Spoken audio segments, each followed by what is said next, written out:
Welcome back to Robinhood Stock Market Watch List Group. My name is Carlos, and today is Sunday, the 19th, March 2023. And we're going to go over a lot of highly valuable information of scheduled events for this week. That way we can anticipate what's going to happen before it happens. This is basically the closest thing that we have to a crystal ball as we kind of look into the future. So when it comes to that, and when we do our due diligence, it's important that we start from the top and work our way down, meaning where we start with what's going to provide the most volatility with the entire stock market system. Then we can work our way down to certain segments of the stock market system. So the most important thing that we always got to look into first is the economic reports, because these just have a massive impact on the entire stock market system. And so when we look into this, I mean, there's a lot of different websites that you can look at for that, but we really favor the investing.com website, or they also have a mobile application that you can download.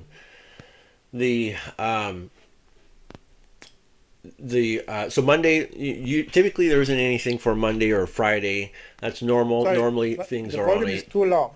normally things are on a Tuesday, Wednesday, and a Thursday.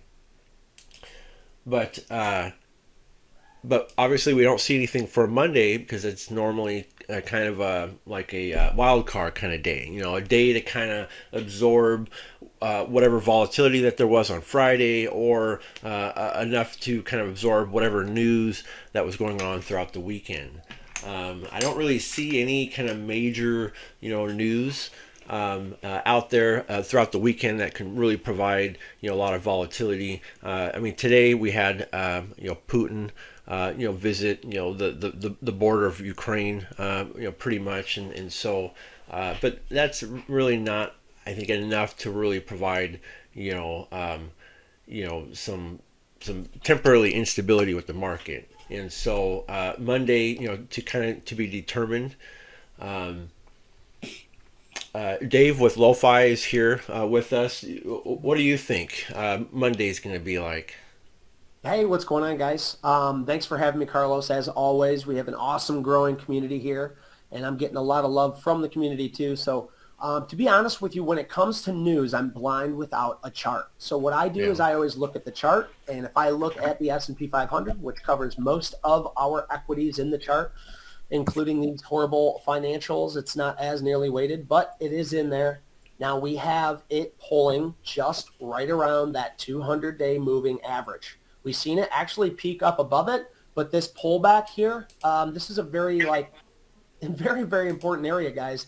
If we want to stay below this 200-day moving average, I know very well that longer-term swinging investors or people who have their money, the big institutional ownerships, they'll really want to start looking for longs when this thing looks healthy above the 200-day moving average.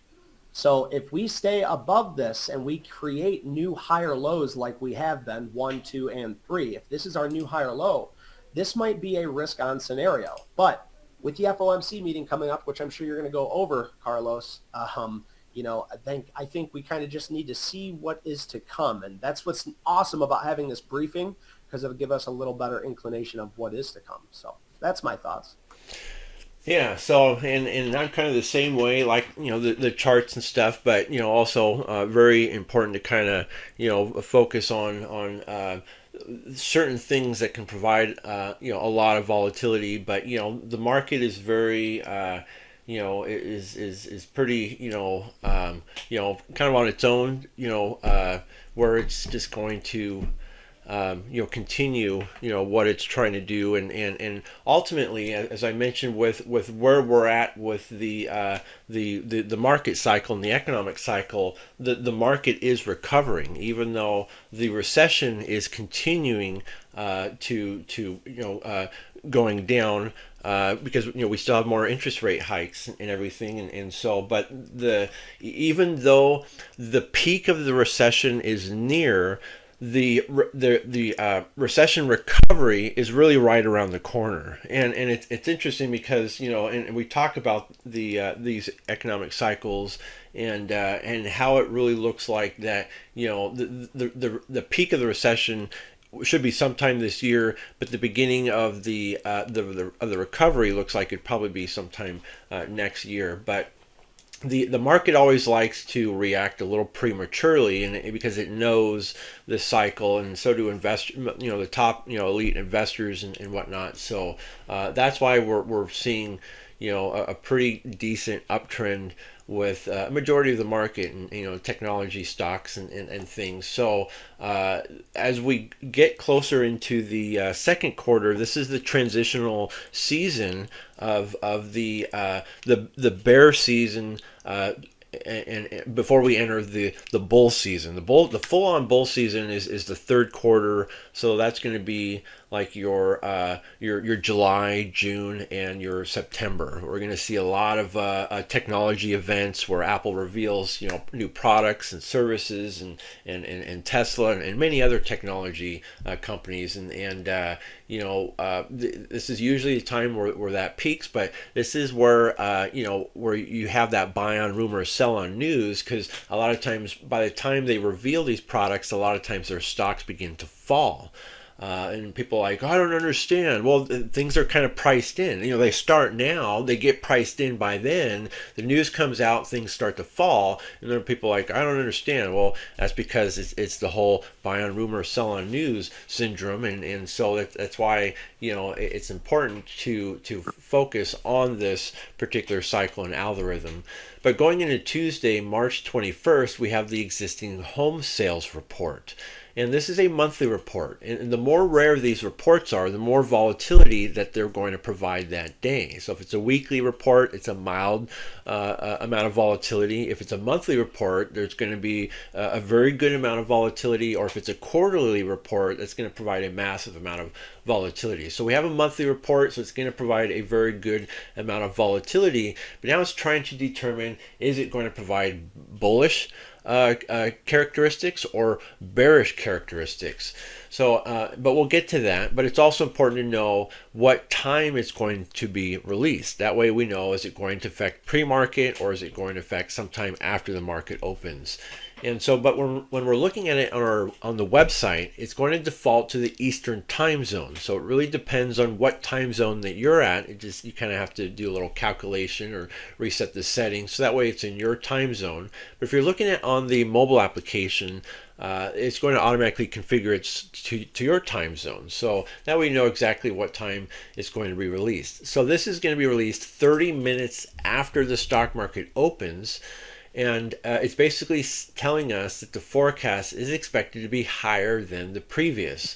Now, the government is obviously trying to create more of a recession, but the only way to do that is to have these numbers lower. But typically, in a normal world, we need these numbers to be higher. If they're higher, that would provide bullish characteristics. But if we're trying to get them down, so that way the government can do their job, then we need it down. So obviously, this is going to provide, just like last week, where bad news bad news can provide good news, or good news can provide bad news. In this case, that's what that is. Good news is going to provide a bad news type of characteristics. So hopefully Monday may be bullish. Hopefully the stock market comes down up before it kind of comes down on Tuesday. But also to remind you that quantitative tightening is still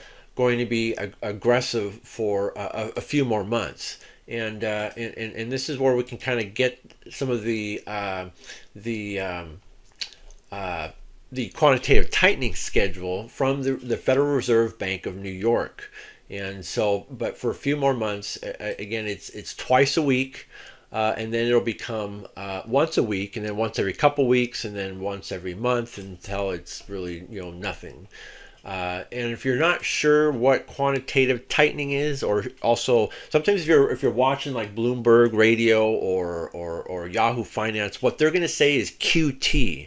So that QT or QE, it means quantitative tightening or quantitative easing. That means easing is when the government buys stocks, which they did in the second quarter of 2020 when they forced the economy to shut down and told everybody to go home except for essential workers. They forced the stock market to plunge, and it did a V-shaped recovery. I'm sure they knew about that because they started buying oil less than $1. And here it is, they're selling the stocks much higher than what they bought it for financial gains. And so, but as long as we are aware of what's going to happen before it happens, that's what gives us an advantage. And so here it is for Tuesday, the 21st.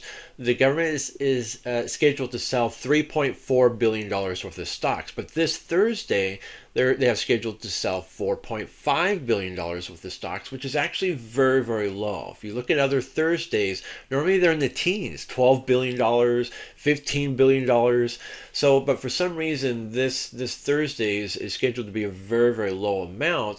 But even for $3 or $4 billion, it can be easily recoverable. The total investors and hedge fund companies can easily put that money right back into the market and make it look like it never even happened, or even maybe go beyond that. But once we're in like the 12 billions or that's a lot harder to try to recuperate. So, but we can look at this as a severity level of how severe this could provide bearish characteristics. So we have quantitative tightening on Tuesday, as well as the existing home sales. It only makes sense that they try to execute the quantitative tightening right around that time to basically pouring fuel on the fire, making a bearish day more bearish. Get it down, because right now, like I said, stocks are pretty high right now. So if we can try to get it down as much as we can, especially for one day, that could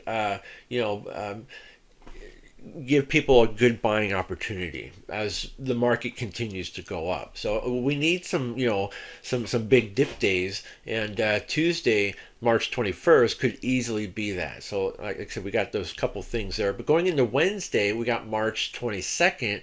We have the crude oil inventory levels, which is a weekly report. So it's going to provide a very, very mild effect on the market that day, 1 hour after the stock market opens. But the big thing on Wednesday is this whole Fed interest rate decision. And all these Fed meetings and stuff that are going to take place, sometime in the middle of the day. And so, but we do see there is a forecast here, which is good because there wasn't anything there before. And so, but they are forecasting a 0.25% interest rate hike. And when we did our own poll on it, I'll take you there really quick. Let's see, we'll see how many votes that we had. When I looked at it last night, we had about 100. Yeah, so we have 139 votes. So out of that, we have 57 that are anticipating a 0.25% interest rate hike, where 24% are anticipating a 50% interest rate hike. 10% thinks that they're not going to make any decision. They'll just leave it the way that it is. But then we have a 9% that anticipate it's going to be a 0.75% interest rate hike. Could you imagine getting that 0.75% in there, Carlos? Oh my gosh, that would be a scary day in the market, I think, if you were holding on to your longs. If that happened, the investors in Wall Street are going to think, okay, now we're taking a step backwards. And so that's when, things are going to get very, very red, and because it's just going to be, but temporarily, it's not going to last, but that would be very, very, even if it went to a 0.5%, it's going to, it's going to have that same effect, because we're taking a step backwards. And not only that, but the Wall Street and us investors know this schedule has been released since our last meeting last weekend. And we have 7 more interest rate hike decisions. That's very, very aggressive. Even if it's at a 0.25% at a time, that's a lot. And I think the government's initial plan was to try to get this at right around 5.5, and we got 7 more interest rate hike decision meetings. So there may be some of these where maybe they won't be a decision. I mean, this is too many, I think, but to be determined. But these forecasts and our polls so far, out of this whole interest rate hike thing has been pretty spot on. And so, but if the majority thinks it's going to be 0.25%, I'm with the majority for sure. So that's definitely my thoughts on that one. But if we do the market on Wednesday is probably going to be very, very hesitant. It could be very flat because it's ultimately probably going to wait until the rate comes out. Or we could see a scenario where it's just going to assume that it's going to be a 0.75%, and maybe it'll be very, very bullish. I see a couple different scenarios with that. It's going to be one or the other. But most likely it'll probably be bullish. I think it's. But by looking at the crude oil inventory levels, really quick, we can see that the previous was 1.55 million barrels, and now it's down more, which is interesting because the barrel of oil is declining. And but the gas usage is going up, which means that people are driving. They're helping the economy. This is what normally kind of helps drive oil prices up and gas prices up, because you have the high demand, low supply. Well, the supply is getting low, and the demand's going up, and so. But yeah, I mean, so this is typically a bullish forecast. So hopefully it will maintain that bullish characteristics going through the Fed interest rate decision. So far, I think I'm bearish Tuesday, bullish Wednesday, and then going into Thursday, March 22nd, we have the building permits and the initial jobless claims and the new home sales. Now, the building permits, which is scheduled to be released 1.5 hours before the stock market opens. This is there's no forecast yet, but we do see a previous report was about 1.339 million, but we really need that forecast. This is what really helps provide us. Is it going to be bearish or bullish? Because a lot of times when you're putting these two together, the majority of the time that's how the market reacts to it. I mean, it's brilliant how this works. But going into the unemployment jobless claims, we have 199,000 compared to the 192,000 that filed for the previous week. Now, that's one of the jobs that or one of the tasks the government's trying to do as they're trying to create this recession is to try to cause the unemployment to go up, and this has been very, very tough because there's a population shortage. When you have more jobs than there are people, this is what we see. If it was the other way around, if there was more jobs, or if there was more people than jobs, unemployment would be much, much higher. Before the pandemic, before the government shut down the economy, the unemployment was right around 300,000, every week, and so we've been hovering right around or under 200,000, but typically this would provide bearish characteristics because it's gone up. We need it normally down, but in this situation. The bad news should provide us good news, and so I'm seeing this as a bullish characteristic, as well as the new home sales, which lately has been going through the roof. As the existing home sales has been going down, because used existing home sales are very, very valuable. I mean, they've gone, the value of them have really appreciated due to the inflation, and are more than what they're they're twice as what they're worth compared to several years ago, and so. What we've been seeing since there's been a decline in used homes because of the interest rates going up, people are rather build a brand new house for probably a lot less. You buy some land, build a new home on there with the materials and stuff, and you're probably building it for half the cost.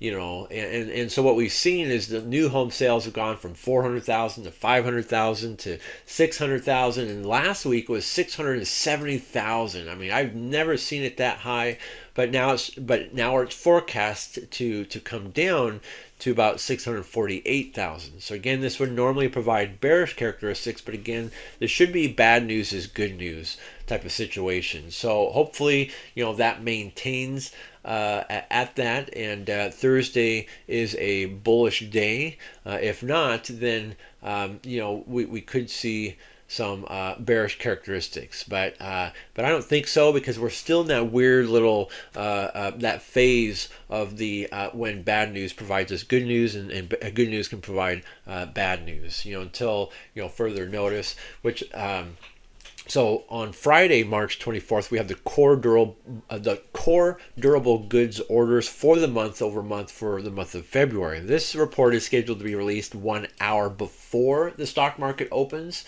But the previous report was up to about 0.8%, but we are forecast for it to be lower than that at 0.2%. And again, this, which would normally provide bearish characteristics, but I'm pretty sure this is another bad news is good news type of situation. So we should see, I think, some bullish characteristics these days. So really, the only thing that I see that may be bearish would be the Tuesday due to the existing home sales, and then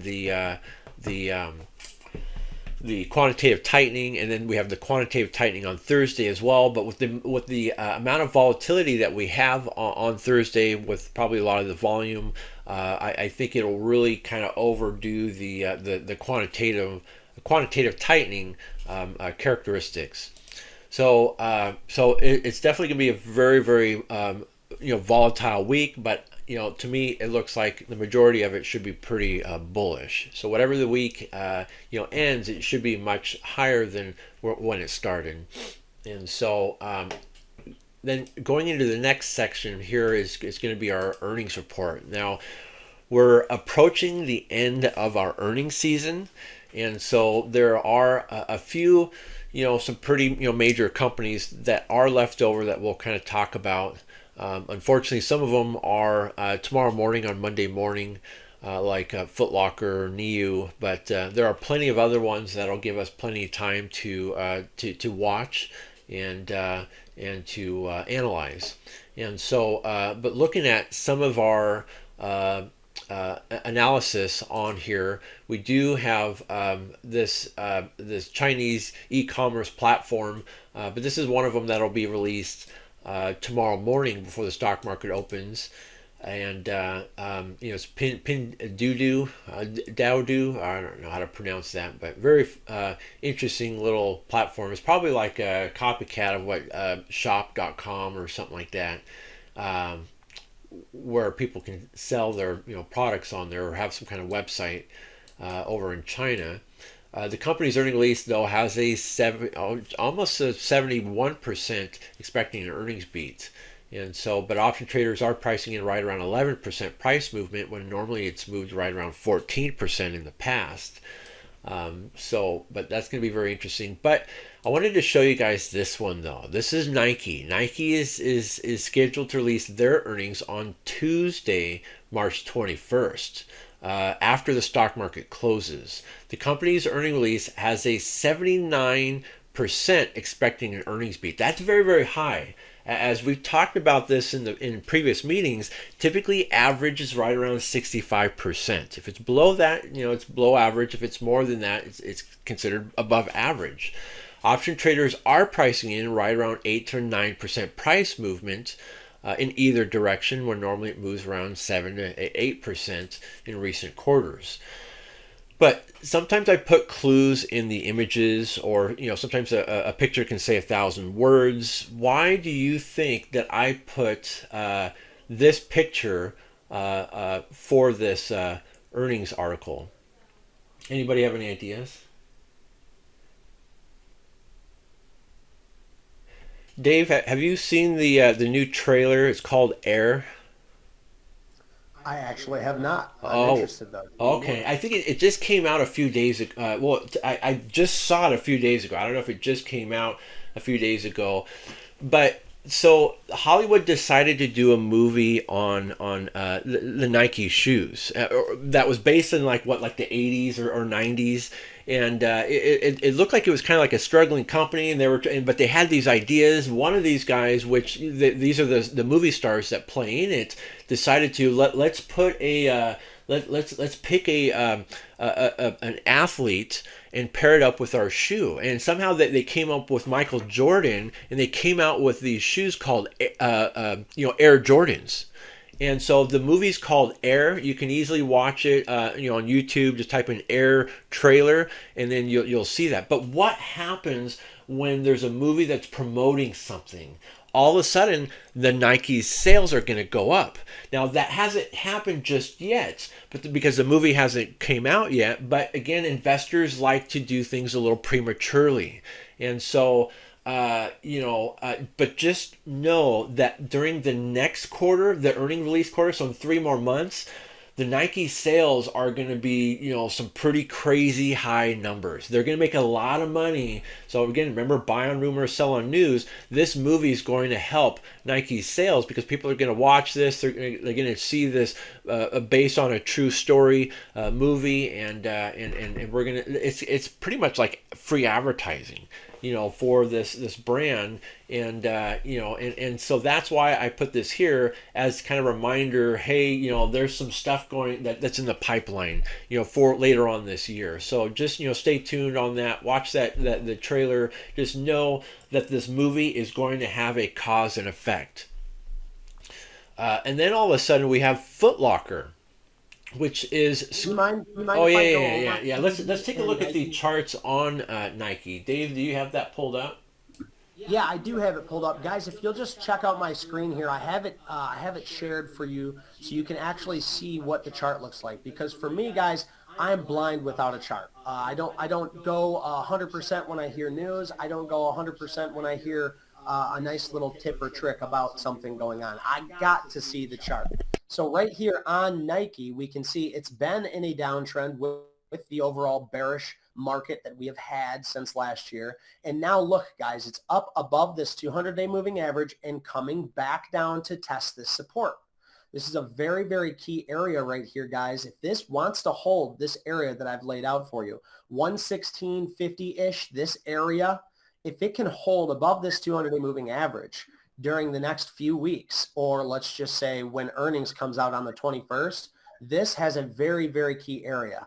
If this thing breaks during earnings, that might be a great dip buy opportunity. If it goes below the 200, I'm not going to trust it. But where it sits now, this is a very, very interesting spot. And I really, really want to keep my eye on Nike, especially because I like to play those earnings gap ups. Let's just imagine here that we do have a beautiful gap up on this earnings due to the hype, and we gap up over this area here. I would consider that an absolute beautiful move. We call that an over 11% move, and that's going to catch my interest to play my 5-minute range break to the north side. So I will definitely be keeping my eye on Nike, but I don't want to sleep on PDD. So we did look at PDD, Pinduo Duo, which I do want to start calling it Pindudo, Doo-Doo now because of what you said, Carlos. That was awesome. So Pin Doodoo here. Actually, I don't want anybody sleeping on this, guys. Put this on your watch list. This is going to be very, very important because the earnings are coming out tomorrow. Tomorrow, right before market opens. So keep your eye on this for a gap up as well, because I've been watching this since March of last year, and we can see in this volume down here, very, very, very, very key, guys, to understand volume. We see all of this buying up here, all of this buying up, all this accumulation. This isn't people like you and I. That's not retail. That is institutional ownership buying this thing up. I actually ended up taking this break right here, at the open here, that we had a big gap up, and I play that earnings gap up here. I would still be in this, but I always get out after it breaks that 10-day moving average. But keep in mind, guys, we are basing out here. I can draw this out. We're basing out around this $85 area. if we can see this hold and also see a nice gap up on earnings, pin duo duo is going to be absolutely phenomenal. So that's what I have on those. Nike and pin duo duo, both huge anticipatories on my earnings watch list. So thank you for bringing those up, Carlos. Hi, good morning. Can I borrow the mic a little? Sure. I'm just watching Bitcoin. It hit $28,000. I think the rest of crypto is going. Would you be able to shed some light on the sympathy play like Mara, Coin, and Riot? Thank you. Carlos, if you'd let me take care of that, I actually let's go ahead. had a trade.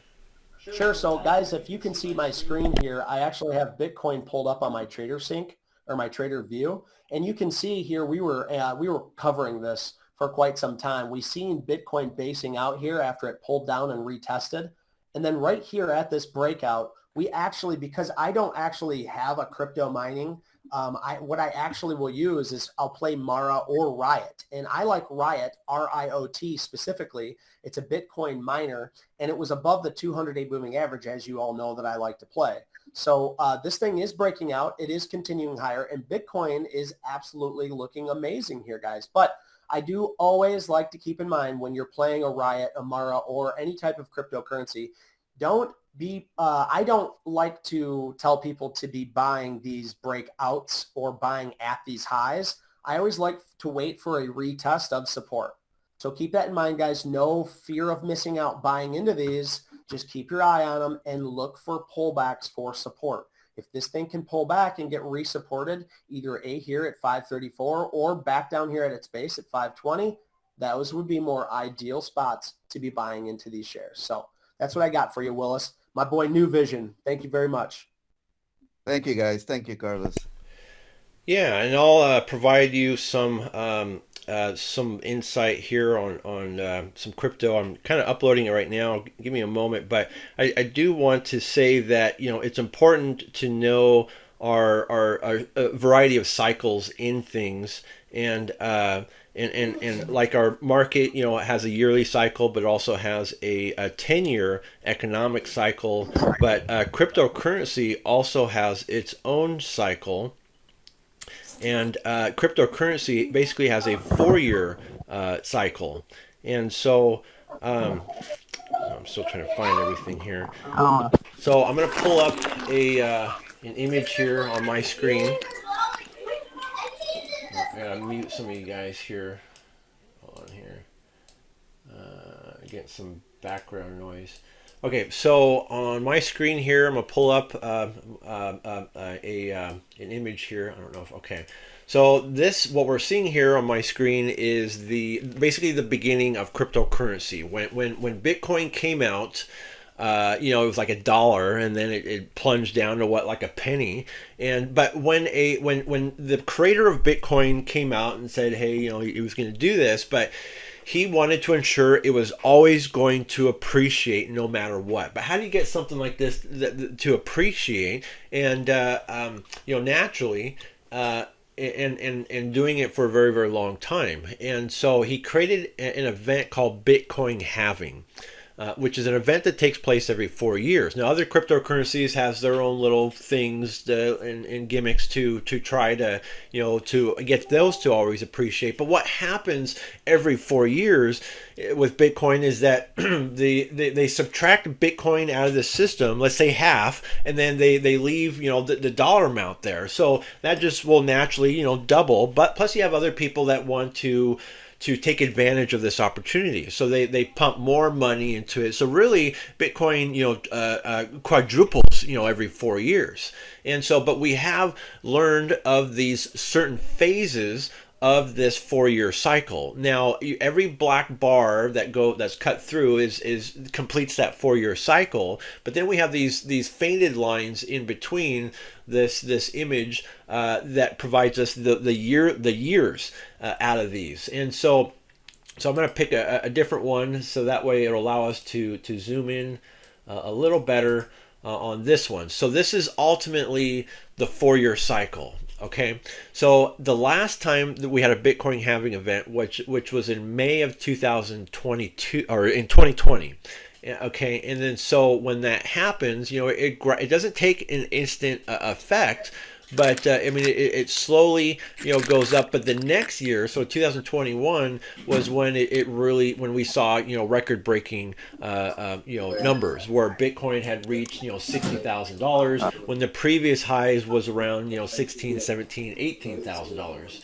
So every previous highs become the new lows. So that's very, very important to realize, because if the highs, let's say if the previous highs was $60,000, 4 times that is $240,000. So we anticipate what the new highs for Bitcoin is going to be, and we know what the new lows are going to be, which is going to be $60,000, because that's just the algorithm that this thing usually provides. So in 2022, we were in the entire year we were in the bear market, and it just so happens to be that our stock market was very bearish as well, because a lot of people think, oh, sometimes these kind of go hand in hand, they're kind of work together. Now, I mean, it was a coincidence, okay, that the cryptocurrency was in a bear market for a year, and so was our market, and so, but now we have been in the accumulation phase for the last 3 months. We're right here in the middle somewhere. I know many will say, that we're out of the accumulation phase, not according to the history. When we're focusing on history repeating itself as part of this cycle, we're halfway through it. We got a lot more to go. And so I anticipate that Bitcoin should reach right around probably $40,000 maybe at the peak, and maybe come down to right around maybe I mean, it could be more, it could finish at right around 30,000 or 40,000. Maybe the high part will be 50,000, and it'll maintain right around 40,000.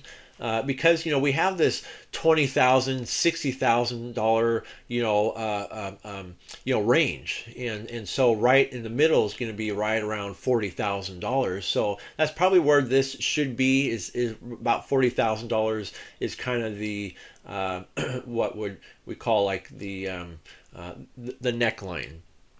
And so this is basically, this area here is going to be our 2023, and then 2024 going into next year is going to be right here. And then so in the middle of 2024, that's where the cycle restarts itself, and Bitcoin will continue to reach probably $60,000 again at the end of 2024, and then 2025 is going to look just like this right here. Full-on bull market for cryptocurrency. We're going to go from $60,000 to $240,000.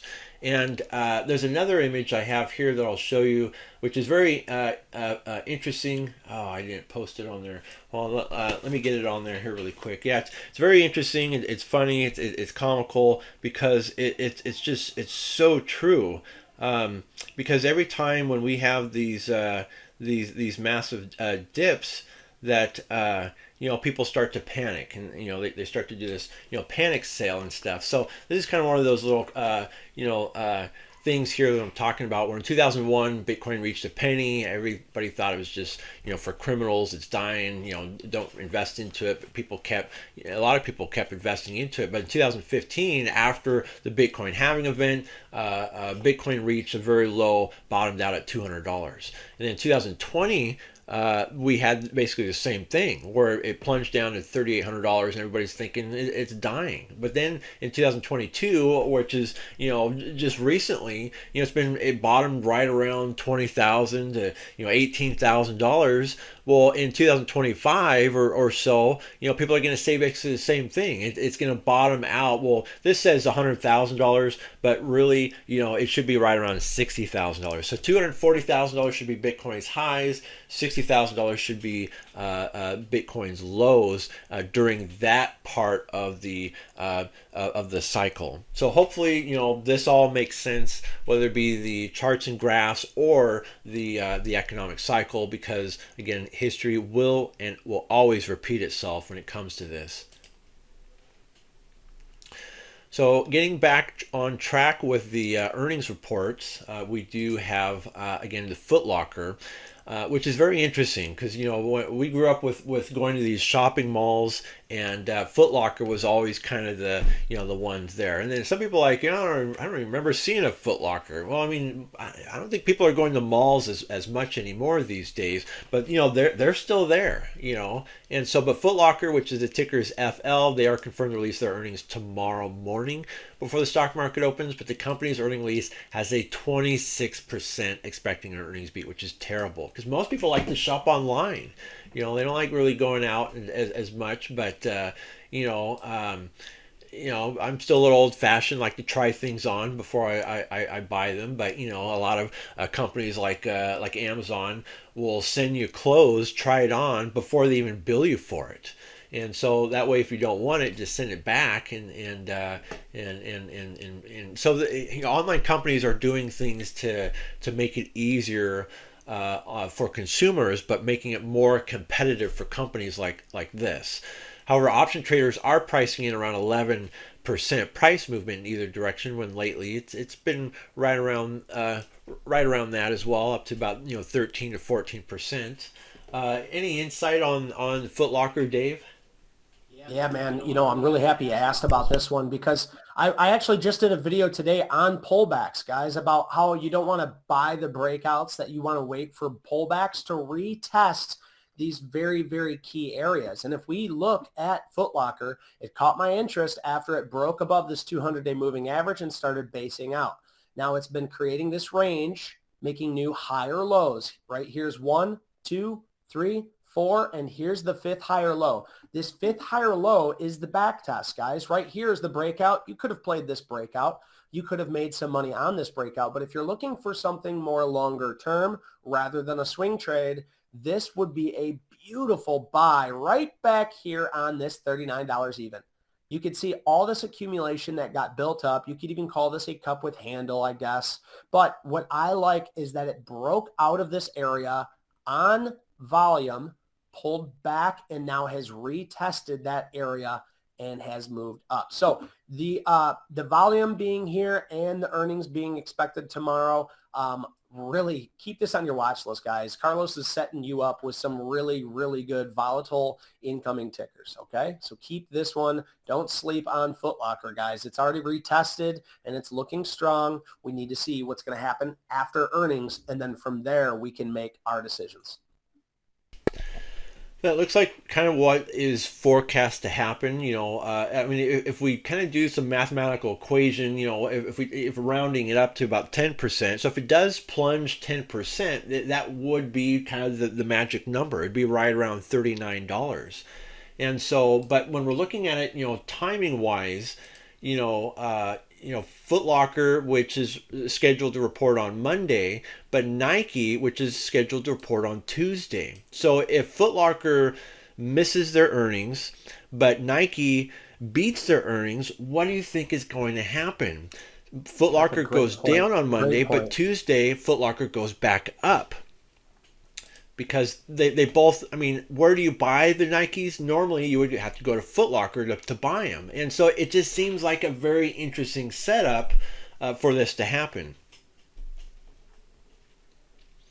Now, next one is this Array Technologies, which is interesting because this was scheduled to be released a couple weeks ago. And I don't know what happened there, if it was rescheduled, which doesn't normally happen, but Array Technologies, which focuses on solar panel and equipment, is confirmed to release their earnings this Tuesday, March 21st, after the stock market closes. But the company's earnings release has a 85% expecting an earnings beat, when option traders are pricing in at right around a 22% price movement, when normally it's moved right around 14 to 15% in the past. What are the graphs look like on this one, Dave? Yeah, guys, in case you don't know already, I'm Dave. I'm with LofiTrader on YouTube. I'm sharing my screen currently so that way you can get a better idea of what the market is looking like on a chart basis. Personally, I am blind without a chart, okay? So if we look at ARRY, the first thing I know that's in this solar area, guys, is that First Solar, FSLR, has already had its earnings and has already shown us its true colors. This thing is an absolute monster in this market. It's an absolute leader in the solar area. So if we want to look at First Solar, we have to know that that's the leader, as where ARRY seems to be having a little struggle bus back here and just broke below that 200-day moving average and broke below that uptrend line there. So that looks very scary. Now, very scary can be a very, very good thing for investors, because if this is broke down, but yet we have a crazy an earnings surprise on ARRY like we did on First Solar, and this thing wants to gap above all of this, oh my gosh, I'm getting excited just talking about it, guys. That's why I'm so passionate about doing this charting, because I can see the emotion here. I've been part of this emotion inside of this area, okay, when I wanted it to break out, and I'm trying to play these pullbacks. Now, with this earnings coming up, with this amazing expectancy coming up, if we can see this thing take anything or break any areas, I'll be there in the morning watching for that 5-minute range break. So pumped about ARRY. Carlos is really setting you guys up for some awesome movers in the market. So make sure you're throwing these on your watch list. Yeah, this is definitely technology, and that's going to be more and more in demand and competitive. Especially with Elon Musk and his solar panel roof tiles and things like that. There are more and more states every year that are getting more on board with this, and so this is definitely going to. It's definitely going to be a company that we're going to continue looking at, every quarter. Where before, as I mentioned, this is a kind of a new company that's starting to get quite a bit of attention lately. It's something we haven't really analyzed until recently. So it's definitely something we need to keep on our watch list. But then there's GameStop, which is coming up this week. GameStop is scheduled to release their earnings this Tuesday, March 21st, sometime after the stock market closes. The company's earnings release has a 58% expecting an earnings beat, which is slightly below average, but option traders are pricing in a lot of volatility with this one, right around 16%. What do the graphs look like on GameStop, Dave? Yeah, so this is obviously a fan favorite, guys. GameStop. If you don't know the story on GameStop, you need to learn about it. It's actually not just entertaining, but it's very, very interesting, and it's something you can definitely learn from. So just keep in mind, we are on a downtrend, as it should be, because these were way overpriced. But one thing I want to point out for GameStop, is that we are at a double bottom, and it has shown fruitful at these double bottoms before. Now, I'm not saying that this is going to be a long-term trade or this is something you want to hold on to, but if you're a swing trader or an options trader, or just like to invest in the equities for day trading like myself, you can tell that this is a pretty interesting area. If we come out and we gap down below this, if it bounces up into this double bottom, that might be an area for a short. Or let's say we do take off here. This might be a really interesting little backstop. It might come down and retest this before taking off higher. So interesting areas for day trades, and an interesting area for a swing trade if you want to play these ranges. So this still has some life in it. Now, whether you believe in the stock or what you think about the stock, this is just the technical analysis behind this stock. And I've just noticed that double bottoms can be fruitful if played properly. So keep your watch on GME.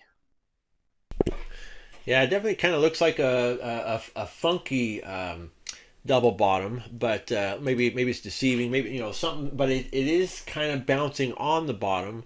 But us being in kind of the the period that we are, a majority of the earnings this quarter have. Or this earnings season has been able to beat their earnings. So, but GameStop is almost a 60% expecting an earnings beat. So they have some good opportunity to beat that there and to bounce up 16%. And they're at $16 a share now.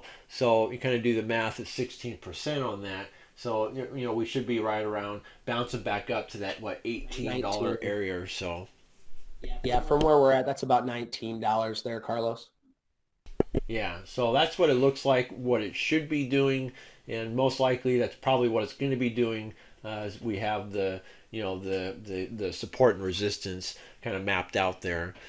But it's definitely going to get a lot of volume, a lot of volatility. It's going to be all over the news. And if you haven't lived through the story or read about the story or watched the story, the Hulu, which is like Netflix, it's an online streaming video service owned by Disney. If you didn't know that, but Hulu did an exclusive documentary. If you go there, just type in GameStop, and they'll have their own phenomenal documentary on it from start to finish. Plus, Hollywood is developing a movie based on this event, and so that way you can always Google that. You can find like the cast. Seth Rogen will be on there. A bunch of other major movie actors. It's going to be a very, very interesting reenactment of the event. But at least you have the opportunity to watch how the whole GameStop manipulation played out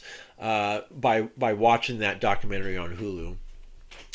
So next one is this one. This is Canadian Solar, which is CSIQ. This is the first time it's ever been on our watch list. They are scheduled to release their earnings on Tuesday, March 21st, before the market opens. The company's earnings release has a 75% expecting an earnings beat. So that is definitely considered above average. Option traders are pricing in around 11% price movement in either direction, where normally it moves around 5%. So investors are anticipating more volatility, twice as much, or if not more, volatility with this one compared to recent quarters. Dave, what do the charts look like on Canadian Solar? Guys, if you want to take a look at my charts here, this is Thinkorswim, and this really looks nice. I like to see how fruitful this is looking. We had a constructive pullback here after a huge push, just like everything else did, and it broke that 200-day moving average and used that 200-day moving average as a resistance. Now it's breaking that resistance and finding a trend line heading to the north side here. So this is going to be very interesting for earnings here, guys, because we're right around that 200-day moving average, creating new higher lows on this daily. So this is going to be a very, very tall tale here, whether this is going to be a healthy stock for Canada to hold on to, or if this is something that we need to just cut our losses on. But I would love to say this here. I was not aware of this until we did this show today. So I appreciate you bringing this up to me because, if I just mark out this area, I can see all this liquidity in this area. This looks pretty strong right here in this, So as long as this can come back down here and test this. Now, earnings is on the 21st. So we have another day. And honestly, what I would like to see is it come back down, continue that fear, continue that panic right before earnings. And let me maybe size into this after we get a nice little bounce.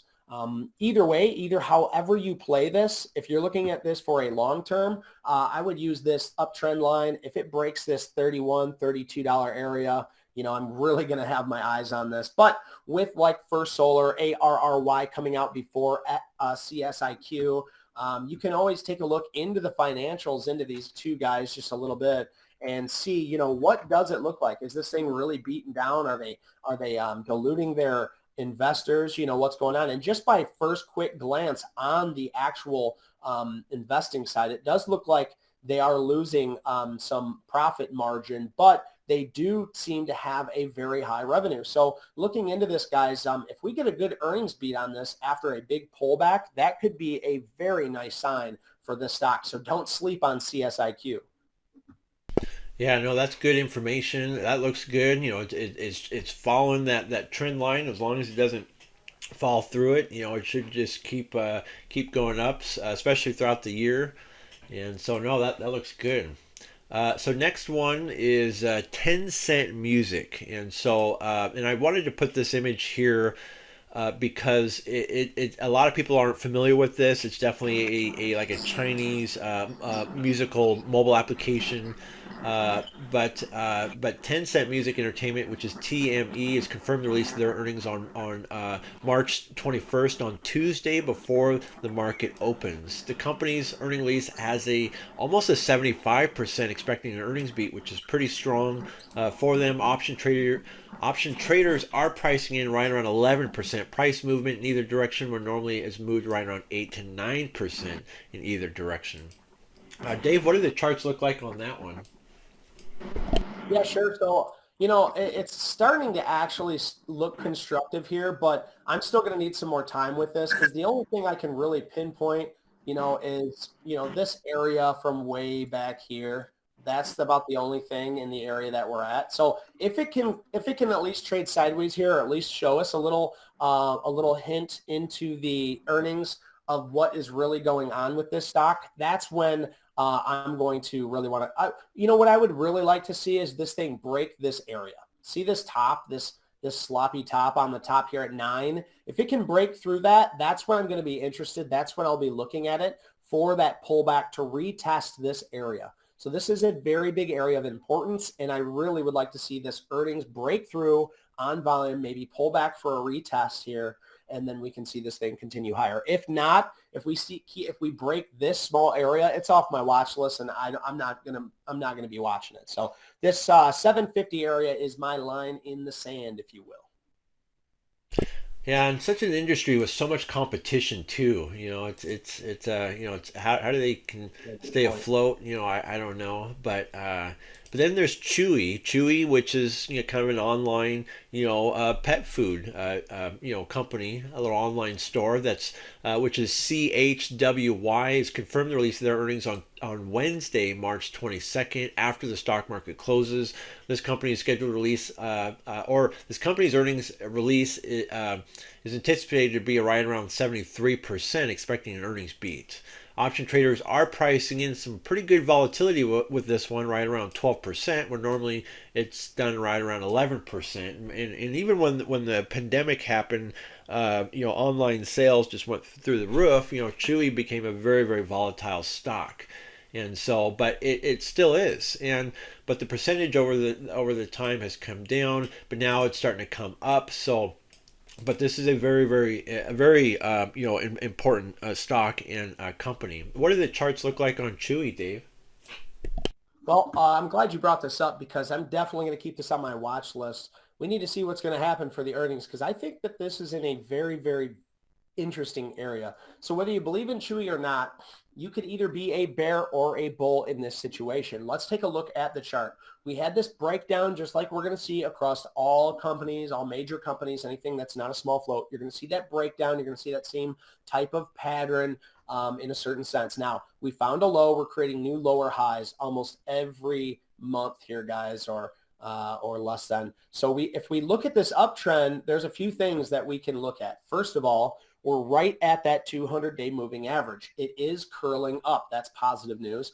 Also, we are creating a new higher low with these wick offs. I love seeing these wicks on the daily, on the 1 hour, and the 15-minute, and we're seeing it here on the daily. That means that there is support here, guys. You can actually see it in these wicks. So if it wants to hold this area, but here's the bear in me.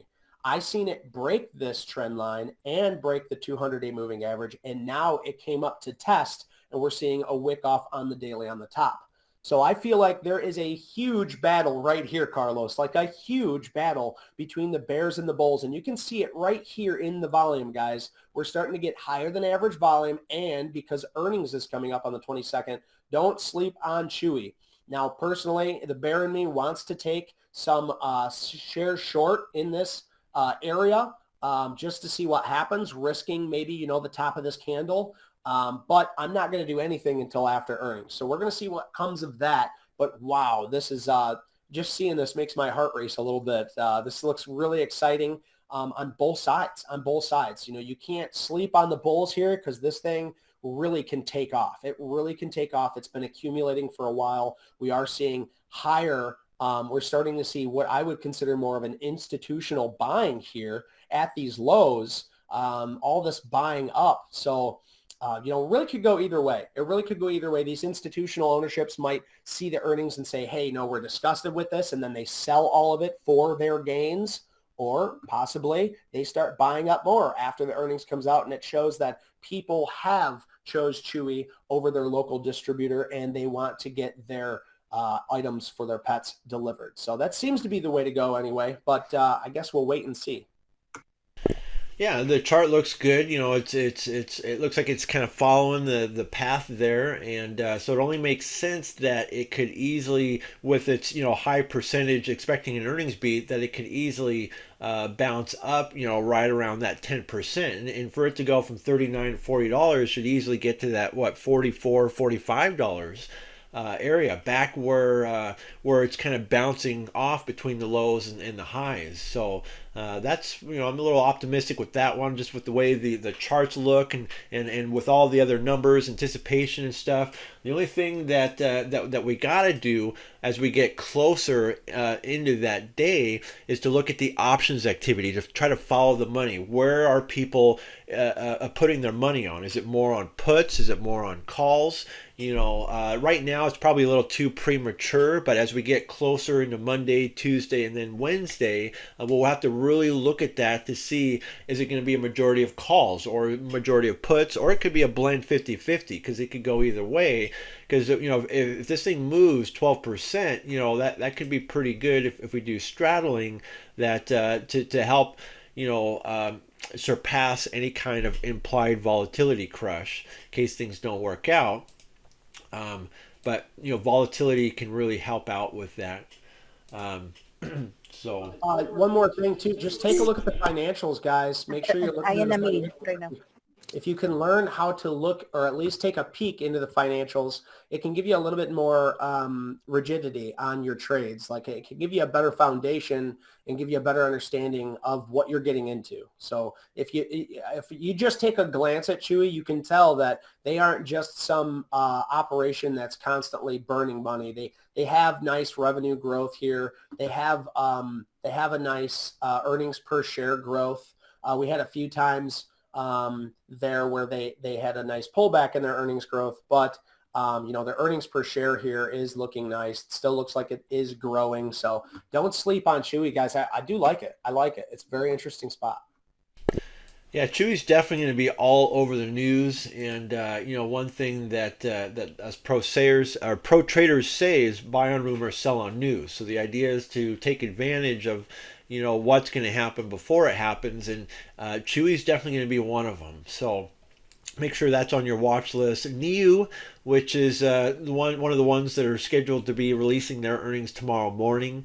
So there's not a whole lot of time on that one, but they are obviously, they're an electric scooter manufacturer over in China, and scooters, on that part of the world is very, very common, compared to regular vehicles. And but electric is definitely been a very a key thing for a lot of manufacturers and companies. But investors are pretty bearish going into the company's earning release, but with a 36% expecting an earnings beat. And maybe that's the thing. Maybe people just don't want scooters, pouring down rain or whatever. People want cars, not or SUVs or whatever country that you're in. Probably don't want scooters. So obviously scooter sales are probably down, whether it be that or maybe whatever shortages or whatever. But the stock. We don't really have an anticipation of the volatility on this, but in the past, it's normally averaged right around 11 to 12% volatility with NEO. What do the charts look like on that one, Dave? Sure. So if I know anything about this sector, I know for a fact, right off the get, it's the whole EV sector. I have a whole EV watch list, and the whole EV sector, if you run through it, it looks really, really bad, guys. It's the whole sector is beat down. Obviously, Tesla is not just an EV manufacturer, but it also is the leader, right? So if we look at any other EV stock, they're so beat down that anything in the EV sector other than Tesla is going to have to prove itself to me. But even then, Tesla's under the 200-day moving average, right? So even your leader in the EV sector is still below that 200-day moving average. So if we look at a stock like NIU and I see it below the 200-day moving average, I need to at least look at the volume to understand what's going on. And I see higher buying volume, and then the selling volume is starting to deteriorate here. But, earnings coming up, this thing's got a lot of proving. It's got a lot of proving to do to me and all of its investors around in order to see what is going to happen. So if you're looking at a day trade on this, I would definitely consider day trading this if it has the volatility and if you know how to use risk management and you see your pattern in this, sure. but for a long-term or a swing trade investment, for myself at least, it's not showing me any proof of concept. So definitely keep your eyes on this one to see what's going to happen for the earnings. Absolutely, that looks good, but yeah, the graph charts. I mean, it doesn't look good for the company though. Definitely looks like it's still kind of going to be struggling and whatnot. So, but it's definitely something that may affect other electric vehicle segments and whatnot. So. Tomorrow morning, we can easily see a lot of volatility with the EV stocks. So to be determined. Next is this Herein Therapeutics. HRTX is the ticker. They are scheduled to release their earnings on Thursday after the stock market closes. The company's earnings release has a 61% expecting an earnings beat, but for some reason, option traders are pricing in almost a 25% price movement in either direction. This is huge, and it's basically going to be the hugest anticipated mover for this week. Dave, what do the charts look like on Herein Therapeutics? 24.8% move. Of course, it's going to be on a therapeutic or a bio stock. So just looking at 28%, that doesn't even really do too much to the stock, guys. If we get 28% on the north side, that would be beautiful for the stock, but it would also be running right into its resistance. So be careful on the movement when it comes to this stock. HRTX looks absolutely nuts, but on the longer term relationship with this stock, this thing's just been on an absolute downtrend. So whether you love the stock or hate the stock, guys, below the 200-day moving average, it's not something I like to look into. And if it says therapeutics, it screams dilute the company. So be careful with these guys. Even if you do get these pops, remember to take profit and take it early, just because they have stocks ready to just dilute their companies. That's how a lot of these therapeutics, that's how a lot of these bio stocks work. They take shares and they basically inject shares into their stock in order to extrapolate some of the money from their shareholders. So be careful with this stock because it doesn't look too pretty so far. And now we're sitting down here. But the only good news that I can see is we do have a base right here. Okay, and it's hit it 1, 2, and 3 times. So holding that base, if you do want to use that base as risk, that's at least risk. So if you're looking at this for a trade, you at least have something you can risk off of, something that's showing you price action. And that price action is right around that $2 area. Yeah, no, that looks good. Good base and everything with it being right there on the lows. It seems like that it is more than likely that it can easily go up even that 25%. 61% expecting an earnings beat. There's like I said, there's a good chance that it will be going in the north side of things, and so. One of the other things, let me see here. I think I uploaded it not too long ago. There's a few other miscellaneous earnings that we need to kind of go over, and this just came in this morning here. So we're going to take a look at a few other things that are scheduled to happen for this week. Let me see here. Okay, so we have NVIDIA on Monday. So tomorrow, NVIDIA. Let's see, ticker symbol NVDA. Option trading volume is elevated due to the company hosting its GTC event starting March 20th. And so that's tomorrow. CEO Jensen will deliver the opening keynote on the 21st. So that will be on a Tuesday. The 4-day event is expected to cover NVIDIA's latest advancements in generative artificial intelligence, the metaverse, large language models, robotics, cloud computing, and a lot more. Just in front of the GTC, Morgan Stanley upgraded the company to overweight, noting that the artificial intelligence mega trend has become too much to ignore. So investors are expecting a price movement right around 6 to 7% by the end of this week. Dave, what do the charts look like on NVIDIA now?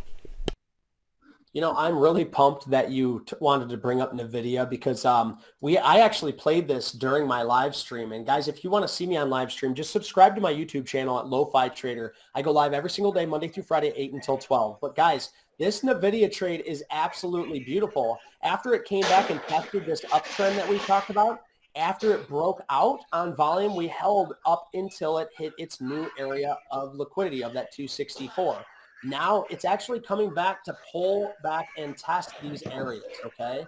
So be careful with NVIDIA at these highs because we had a beautiful push up into that daily resistance. So right now is a time where it's trying to digest all of this information. This push in this where it had stopped, this 264, you can see right here is its VWAP area on those days back here. Okay, and you can see it ran right into it and it sold off. Now we're just looking for that pullback. Where is it going to stop? Where is it going to digest all of this information that it just gave us? So it was a beautiful trade. I'm really happy I took it, and I got out, lucky enough. I got out, close to right at the top. I couldn't really have done this trade any better, so I'm proud of myself with that.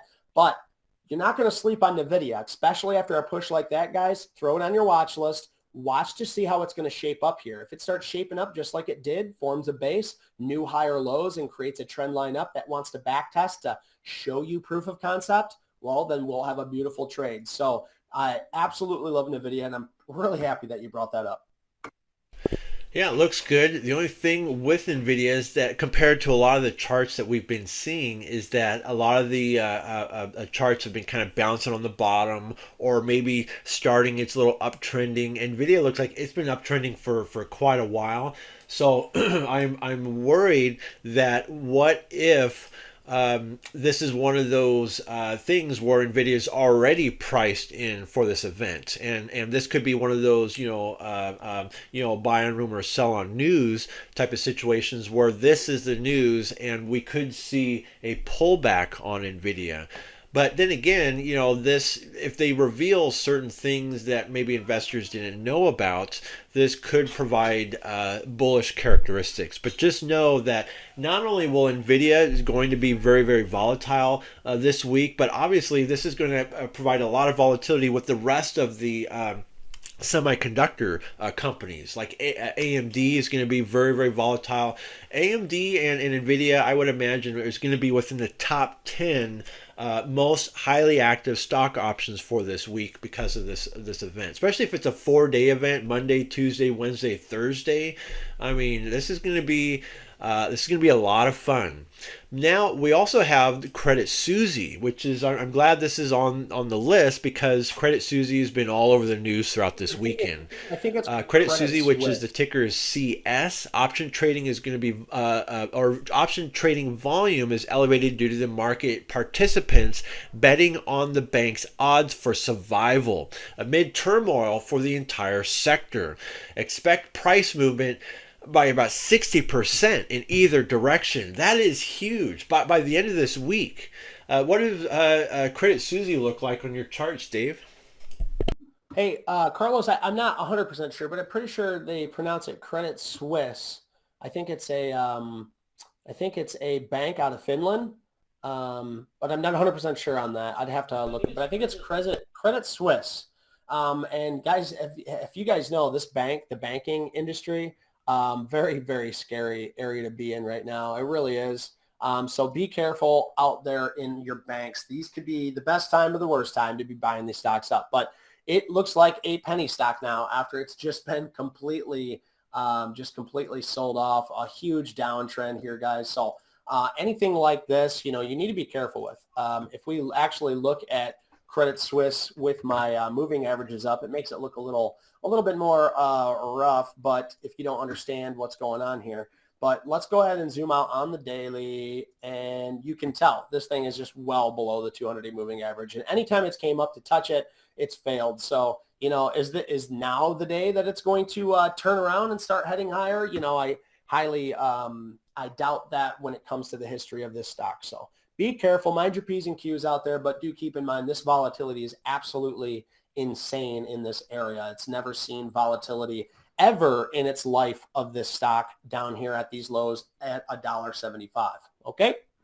That's about all I got for that one. That is absolutely nuts. Yeah, and I always like to create funny names for different stocks, so I always apologize. But even 60% in the uptrend or the going north, I mean it's still not enough for it to recover. I mean it needs hundreds of percentage in gains to recover what it lost. But with the news, what we've been seeing, I mean these banks are trying to get saved, and so there's going to be a lot of other companies and people helping out, so this could easily see it maybe bounce back up. I mean like I said, it's never been that low, but it looks like it's been kind of doing that for quite a while.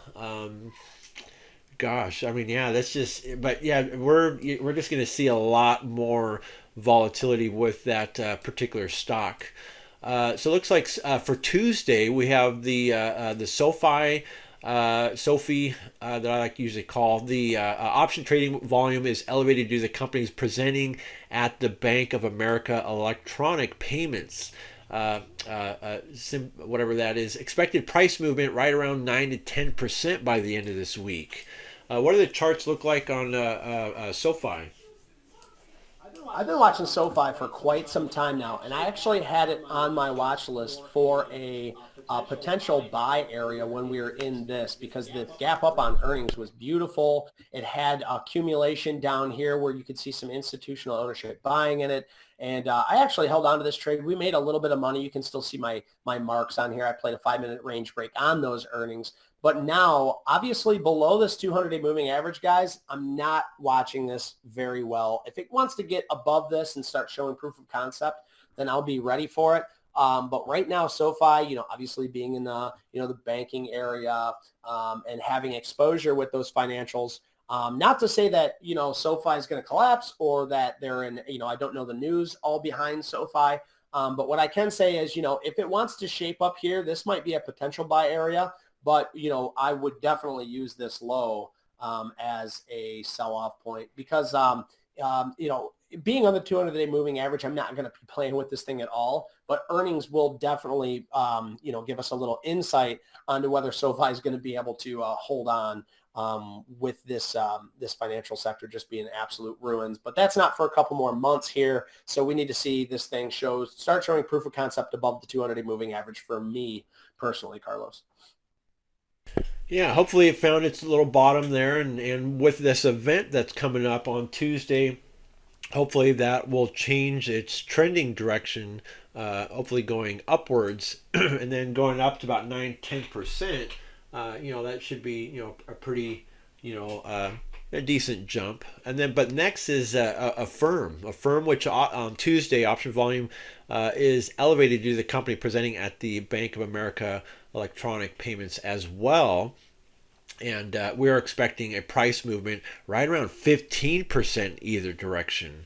What does the firm look like? AFRM? I got it up here on the charts here for you, Carlos. Guys, if you don't know, just take a look. You can click on my name and you can see the charts for yourself if you would like. But yeah, we got a cheeky little double bottom. It looks like it's trying to form, but it's creating a new higher low. So it hasn't made that double bottom yet. Now, it very well could. It being in the sector, obviously, it's very, very cold in this sector right now. Nobody's going to start a fire just yet. But hopefully we see something shaping up, because if the banking and the financial sector wants to start to roll over and it wants to say, hey, we've seen enough pain, we're doing okay, and the news starts coming out where things are okay in the banking system, this would be a new higher low for a firm. And some people like to joke and say, a firm's kind of those buy now, pay later thing. Well, that's kind of how everything works in the bank. Everybody goes on margin, everybody holds. But are these guys doing it right? Do they have their assets tied up in the right things? And do they have the right There's a ton of questions. Well, we can see that in the charts. If it wants to hold this new higher low, that's going to be a huge sign for AFRM, a firm holdings. So I do like where it's at right now, but it still has time to prove itself to me before earnings comes out on the that'd be May 11th, actually. So not for a couple more months. Yeah, it looks good. Looks like it's kind of bouncing around the bottom there. We kind of have like a double bottom kind of situation there. So, but it looks good. I would say kind of in the a long term of things. But it's very interesting how the two kind of look very similar, in that pattern, especially when we're talking about Bank of America, electronic payments. The financial segment is definitely getting hammered, but for long-term and short-term investors, we just got to kind of watch these stocks, because this is the point in time within the economic cycle where we need to buy financial stocks. Now, technology stocks was a couple months ago where it bottomed out, and now this is a time where we're buying in. Now we're waiting for financial stocks of when when those will kind of bottom out, and when to get into those. And so it's all part of the cycle that we always go over from time to time. Next is Adobe. Adobe on Tuesday, option trading volume is elevated due to the company hosting a question and answer meeting at the Adobe Summit. Where investors are expecting a price movement right around 4 to 5% by the end of the week. What do the charts look like on Adobe, Dave? Well, right when I pulled up Adobe, right when you said it, I got really excited. So I can see the emotion in the chart. And if I get excited about a chart, you should be excited about a chart too, guys. So we talked about Adobe once, and that was last week. We were talking about the Adobe earnings coming out. And if we look, now let's review. We were talking about how it's holding this base, and we even drew the supply out for you on our last show last Sunday. We drew the supply out for you guys, and we showed you as long as it holds this area, it's going to look really good. And if we can break out on volume, look at breaking out on volume and get above the 200-day moving average, and that's what we're doing here. So I love to see things come to fruition here, especially on this awesome show that we have, Carlos. And this is looking like Adobe is really shaping up. So not only do we have a base, but we've created 1, 2, 3, 4, and 4 new higher lows is plenty for me. So if I want to see this thing do anything here, it would be a nice back test, here to try and just test this 348, 345 level, maybe dollar cost average into that. Now that's just my ideas. Those are my trades, not yours. But this thing, if it wants to just hold a little longer in this area to let us show the rest of the market, let the big boats turn around, this Adobe, which is a big boat of a stock, does look like it's turning around here. It's getting above that water. It's starting to be able to breathe, not just above this high area of liquidity, but on top of that, it's above this 200-day moving average. It's got a big breath. It's taken a big gulp of air here, and on volume too. So you'd love to see that. All your bigger investors, all your IBDM guys, that's what they're looking for, guys. They're looking for this accumulation. They're looking for volume on push throughs, and that's what we're getting. So definitely do not sleep on Adobe. I'm going to put that on my watch list for the everyday now. Yeah, we're definitely going to see a lot of volume activity, as well as it being on the news later on this week. So again, that one is on Tuesday, and then we did talk about Nike and then GameStop also on Tuesday, and then on Wednesday, where we have the the Fed meetings and everything. I'm gonna mute one of you there. Okay, so the Fed meeting on Wednesday that we talked about. Where it basically says that, around 2 p.m. Eastern time is when the FOMC will release its statement on the interest rates. With cracks appearing in the United States banking system, markets think there's a chance that the Fed won't raise rates next week. So that would be interesting. But considering that the Fed has already taken measures to ease financial stress and that inflation is still raging, the most likely outcome is a rate increase accompanied by a high rate projections, which could boost the dollar. Most investors are between a hold and a 25-point base rate hike. How broader financial turmoils play out leading to the FOMC decision could greatly influence how policymakers place their rate vote. So that will be very, very interesting. So next one on Wednesday is the Marvell, which is MRVL for the ticker. Option trading volume is elevated due to the companies participating at the Bank of America security webinar. Now, investors are expecting a price movement right around 7% by the end of the week. Dave, what do the charts look like on Marvell? Yeah, sure, Carlos. So the first thing I see is a huge downtrend, just like we've seen across the board since 2022. Now, this here, you could argue and say that this looks like a head and shoulders pattern right here. And head and shoulders patterns are awesome. They're also known as Wyckoff patterns, where you see these these patterns where it creates an area of support that gets broke through, and then it comes and finds that same area of support and cannot go any lower. So if that's the case for MRVL, not knowing too much about this company except for just looking at the chart, getting rid of all the story, all the fluff, and just looking at the chart, we could see that there is increased volume here on the buying side, but it looks like there is also increased volume on the selling side.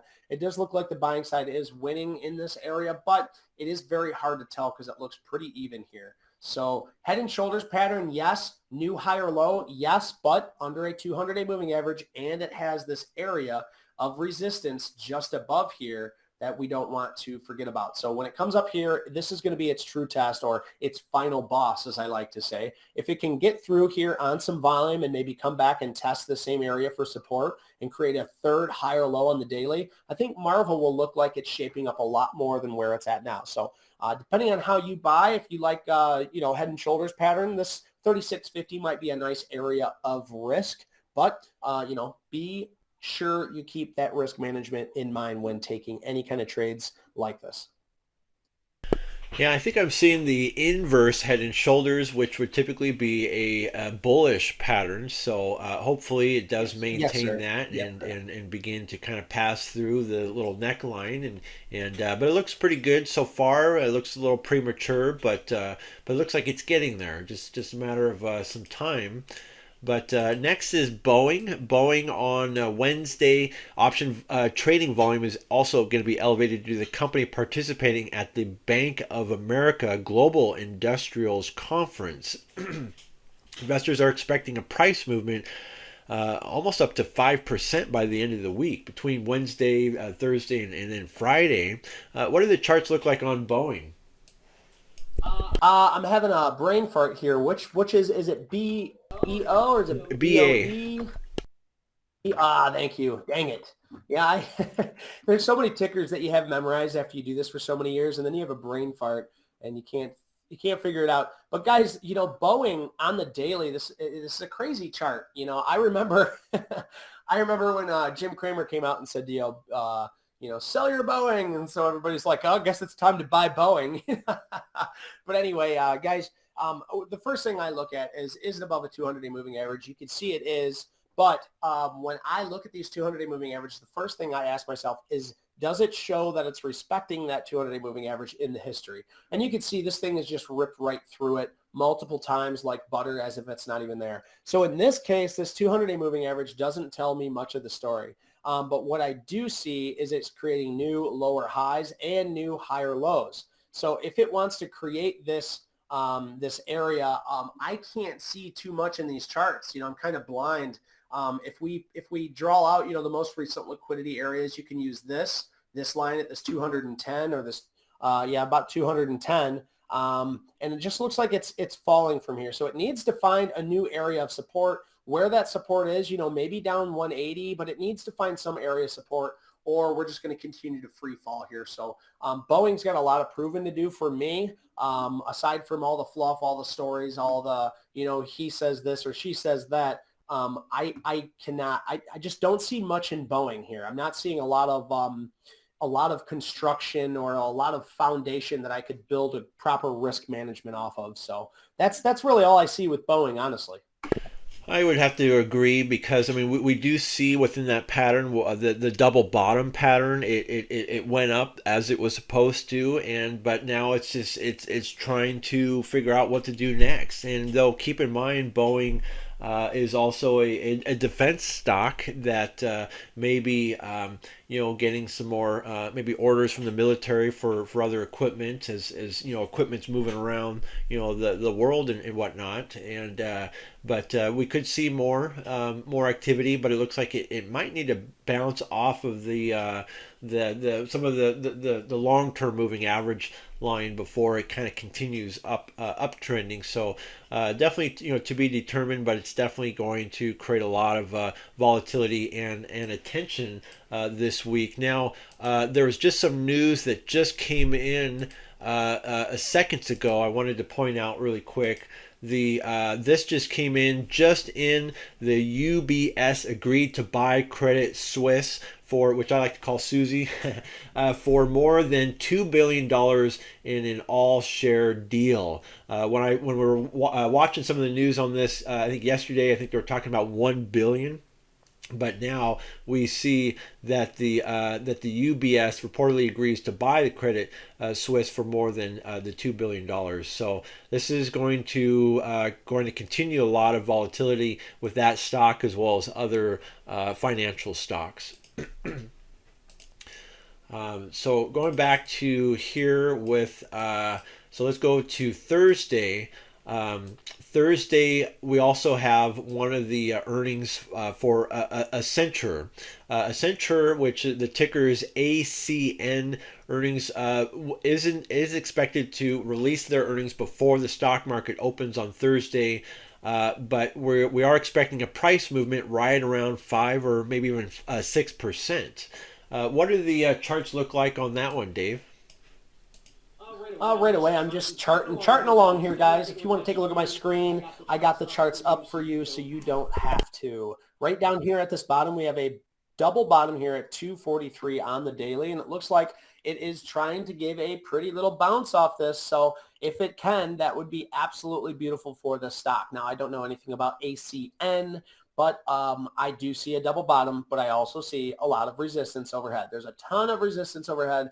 So if this is your stock, if this is something that you like, just remember, if I were in this, I wouldn't play it for a long time. I'd just be in it for a good time. It's too far below that 200-day moving average, and we're not seeing any signs that it wants to break above that 200, because anytime it has, we had a huge pullback. So be careful if you're in this, for the bounce. It might be a good trade for the bounce. But with earnings coming up, I'm going to have to wait till after earnings before I want to take a little peeky gander back at this stock, ACN, Accenture Platforms Corporation.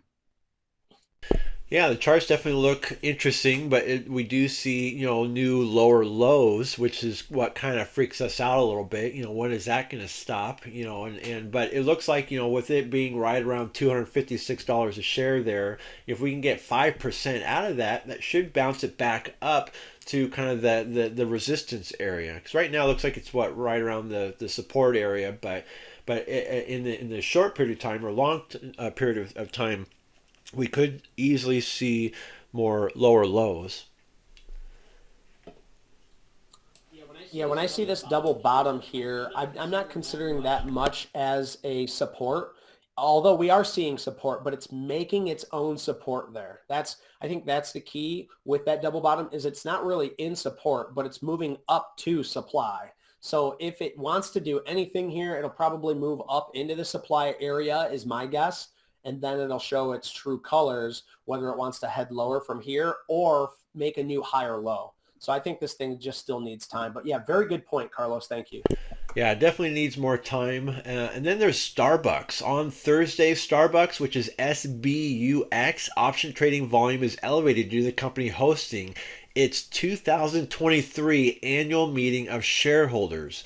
Shareholders are expecting a price movement right around 3 to 4%, which isn't a whole lot for Starbucks. I mean, Starbucks isn't a really big mover, but that's quite a bit for Starbucks. What do the charts look like on Starbucks, Dave? Yeah, I think we've talked about Starbucks before, or maybe I just bought one and decided to do a little charting on it. But you can see, guys, we are creating plenty new higher lows. This thing's based out from 5/11/22. So way back in 5/11/22, it found its bottom and it's been making new higher lows ever since. This thing is beautifully accumulated over the 200-day moving average. This is what I absolutely love to see. And then with a gap up on earnings, it never looked back, guys. It never looked back on this gap up on earnings. Absolutely beautiful play here, especially if you caught this breakout. I mean, wow, it's just beautiful. So anyway, what I have marked out here is its latest new bottom, which was back here on December, right before the new year. And we've been moving higher ever since. Now it's trying to hold that area, and it's trying to make a new higher low. So if it wants to make that new higher low here, that would look very, very constructive for the stock. But what I really like to see for Starbucks is look at this 200-day moving average. Anything lately that's been looking constructive or stronger in the market, we start to see this curl, right? We're just starting to see a curl as to where in Starbucks, this thing is just really turned around. So if we look in its history, last time it had a huge pullback, which was the COVID 2020 lows, it's all very, very discerning. And you can see that constructive, not even constructive, but a huge panic low on that. And once it got above that 200-day moving average, it took off a lot higher. Same thing, it breaks that 200. Well, once it breaks above that 200, it's looking constructive, right? So I want to see this pullback to make sure that it's making a new higher low here so we can continue higher with this beautiful stock in itself. So you can see where and this is a constructive pullback here, guys, because this right here is all this overhead resistance. This is all trading volume that people have been holding this as it went down. So there's people in this area that are happy to break even with their trades. They were still underwater. So we're going to see some constructive sell-off action. Stock don't go straight up, but we want to see new higher lows here, or at least stay above this 200-day moving average. So I really like Starbucks. Not only that, but Starbucks is one of the key main stocks for the top restaurant dividend stocks. So I can't recall how much that they pay, but they used to pay right around 2%, like 1.9 or something. So not only are you holding on to an appreciating asset, but they're also going to pay you every 3 months a little dividend here and there. And so, but yeah, this is a major stock, and it is uptrending. Now, next is Ford Motor Company. Ticker is F. Option trading volume on Thursday is going to be elevated due to the company hosting a teach-in presentation for analysts. Investors are expecting a price movement right around 6.5% in either direction by the end of this week. Now, Ford Motor Company has been beaten pretty hard lately due to probably shortages and the lack of sales and deliveries and whatnot. Dave, what are the charts or what are they looking like now on Ford? Sure. I just want to bring up, guys, that Ford was brought to my attention before, and I've pointed out too that it's been using this 200-day moving average as resistance, right? I actually took a live trade, guys, on the YouTube channel. If you guys want to check it out, it's LofiTrader. Go subscribe to it after this. I'm live every single day, Monday through Friday, 8 till 12. And this is the trade right here, guys. I got it marked out for you. I took this trade because it ran back into that 200-day moving average, and when it hit it, we failed. I was in this for about 3 days, and we got out right here after this based out. So when I look at this trade, why wasn't I in it for a long time? Well, because I knew that we have this base. We're not too far from the lows. So I took a small win. Okay, now look where we're at again, right down here at that $11 area. Not only is it a psychological area, but it is a very nice technical level. This is what I call an accumulation, guys. It doesn't look like it's ready to take off just yet, but if we keep making this base and keep hitting this 11 and we start seeing volume buy up on this 11 every single time, eventually we are going to base out probably up here around this $12 or $13 area and break out, creating new highs for the stock. Now, that I could be very, very wrong. This thing could break down, but my line in the sand is this $11. It makes it very, very easy for you. So mark this on your chart, guys, because if this breaks 11 and it breaks it fast and on volume, I'm going to be looking to short this when it comes back up to retest this 11, which will now be resistance. So yes, Ford is a big boat of a stock. It's an old dinosaur, and some might say it's too big to fail, but all good things come to an end sometimes, guys. So just keep that in mind. I'm all about defending this $11 if it can hold for another trade back up into this $13 area for that range trade. So I'm in it for a short time, I'm in it for a good time, not a long time, right? That's how that saying goes. So I like the way it's constructive here. I really like your risk reward on this trade. You could use this as your final stand, 1091, if you wanted to. Now we are seeing a lot of selling off down here at this base, which is concerning. But at this base, it's a nice little risk reward scenario. So do your due diligence on this, guys. But I do like Ford. Thanks for bringing that to my attention, Carlos.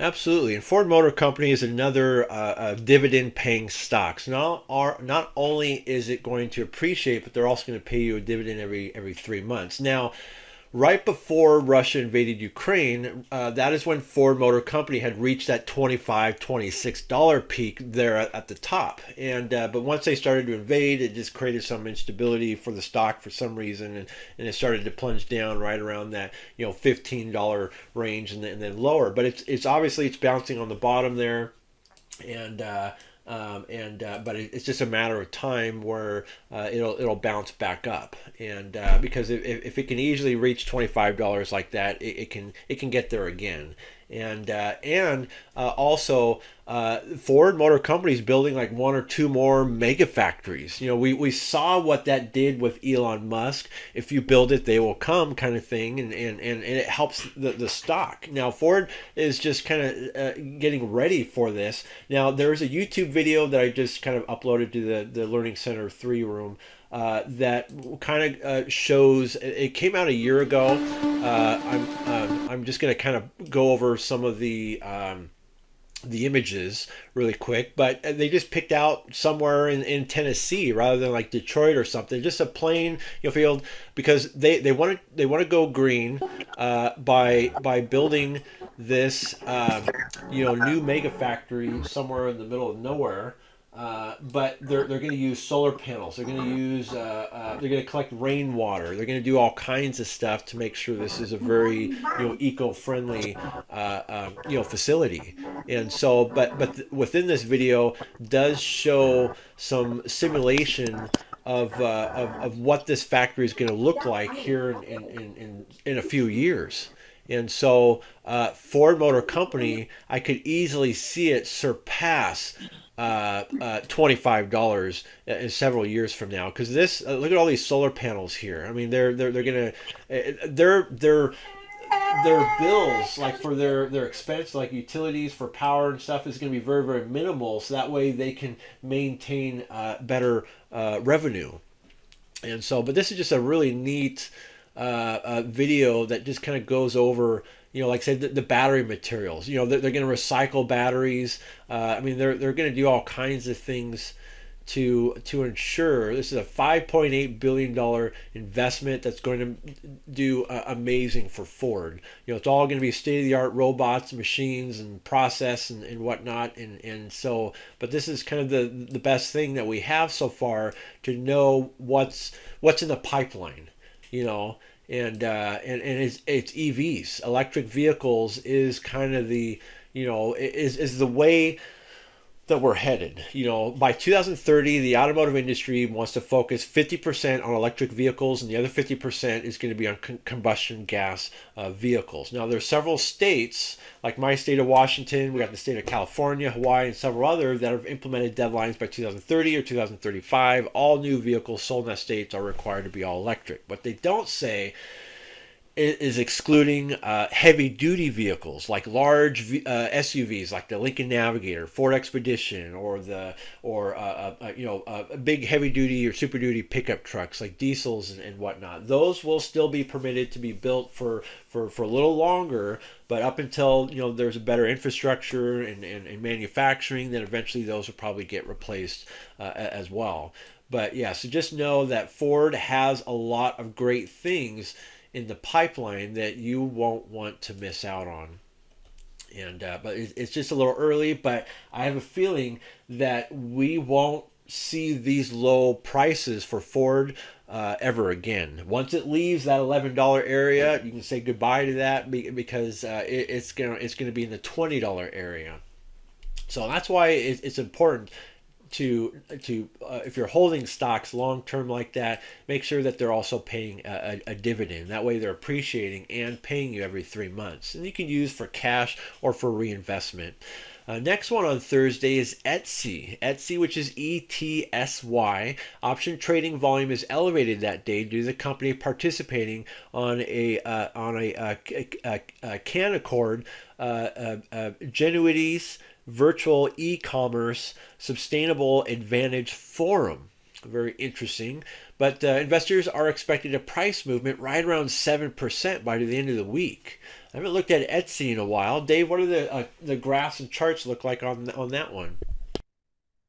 Here, first thing, pulling this up, we've seen a big sell-off here in Etsy. It was a fan favorite during COVID times, and then it sold off, just with everything else. So we're trading just around that 200-day moving average, creating new lower highs here.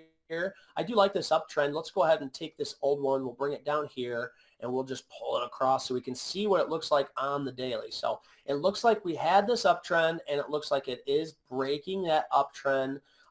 And now it's also breaking that 200-day moving average. There was another stock we just recently looked at that had that same issue there. What was it, guys? Let me just see what was Adobe. So Adobe had the same type of look where we have an uptrend, we have a breakthrough on the uptrend and a breakthrough on the 200-day moving average. But what I like to see here is this wick on the daily and all these wicks on the bottom. They're showing me people are buying this up, and we're trying to turn what I call these scallops, actually. And, I've read it somewhere that it's called a scallop, but I started calling it a scallop. So now it's a scallop, right? You can call it whatever you want, guys, as long as it helps you with your charting. So this here is starting to curl over and starting to create that scallop. And if it wants to do that, this would be a beautiful, beautiful risk area, guys, because look at this. It's a psychological area for one. And two, you already have this wicking off the bottom. So, this Etsy, if the overall market wants to turn around, I think Etsy is going to turn around with it. If we compare this to the overall market, it's going to look pretty similar. So if Etsy wants to move higher with the breadth of the market behind it, I think Etsy is going to do a really, really nice job right here using that $100 psychological and technical area of $100. So don't sleep on Etsy, guys. If you're looking for your long-term accounts or you're trying to find exposure in that area, this might be a nice area to risk off of. Okay? Just keep that in mind. I really like it. Yeah, no, Etsy looks pretty good there. Perfect timing. And then going into Friday, looks like we have looks like a United States Census Bureau, looks at medium impact news events. Select sectors may experience slightly volatility during this time.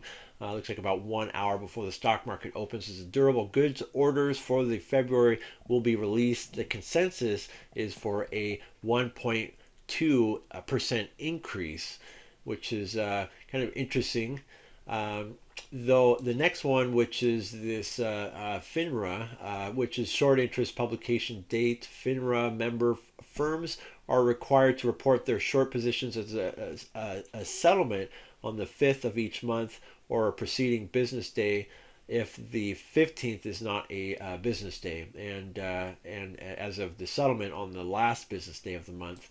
That's interesting. Never heard of that one. And then we have TORM, or TRMD is the ticker. The company's board of directors approve of an interim dividend for the fourth quarter of a 2022 of $2.59 per share, resulting in an expected total dividend payment of $212 million in early April.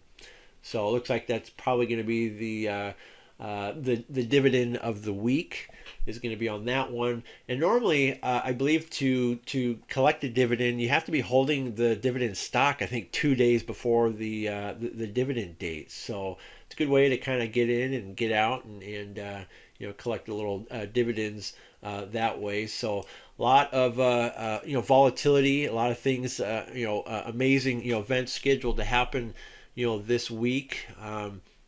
Other than that, we can kind of take a look at the options activity going into through the weekend. And so on Friday, the options activity, it looks like it did pretty well. For some reason, majority of the week was the volume was very low, like less than a million for the top ones, or maybe it just reached a million. So now we have Tesla, which dominated the list at 2.4 million in options volume. Nvidia, which was second place, which it never normally is. Normally it's in the middle of the list or maybe in the top 5 or something, but that was up at 1.7 million in options volume. Apple, which is normally second place, was up 1.3. Microsoft made it in there for some reason. Normally it's either on the middle of the list, but it's fourth place.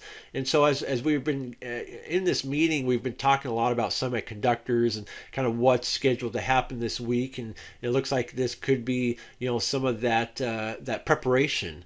And so, but looking at the call and put ratios, we see that Tesla has about a 60% call ratio, or it has about a 40% put ratio. Nvidia is right around 50-50, but a little bit more on the call side. Same thing with Apple, but Microsoft is about 60% calls, 40% puts, where AMD and Amazon are also the same, 60% calls and 40% puts. So a lot of these investors are going to be day trading that day, but a lot of them are probably also going to be buying and holding these calls throughout the weekend. So basically the about 60% of them are pretty bullish going into Monday, and 40% are bearish. But we do see some other ones here that have been getting a lot of attention lately, like the financial segments, like Bank of America, the Credit Suisse, and several other ones that have been very volatile, like the first what was that one? The first Republic Bank has been very, very volatile. It was down 32% last Friday with about a 62% put ratio, 37% call ratio. So it's not completely all bearish, but it looks like there could be maybe some straddling going on there or something. But there's just a lot of activity, especially in the cryptocurrency world, as we talked earlier about the cryptocurrency cycle. As we've been in the accumulation phase for the last 3 months, and we have about 3 more months to go. And even in the last meeting, how we talked about Coinbase, how usually when we see a lot of uptrending in things, all of a sudden we start seeing a lot more volume. We see friends and family referring. We see people referring their friends and family to a lot of this type of stuff. So we see a lot of new people, new volume. So a lot of things start really getting pumped up, and to be able to do that, they have to have certain platforms. And Coinbase is one of the most popular platforms that a lot of people use for cryptocurrency. So it's obviously up 10% Friday, and it probably has a lot more to go. Dave, what do the charts look like on Coinbase?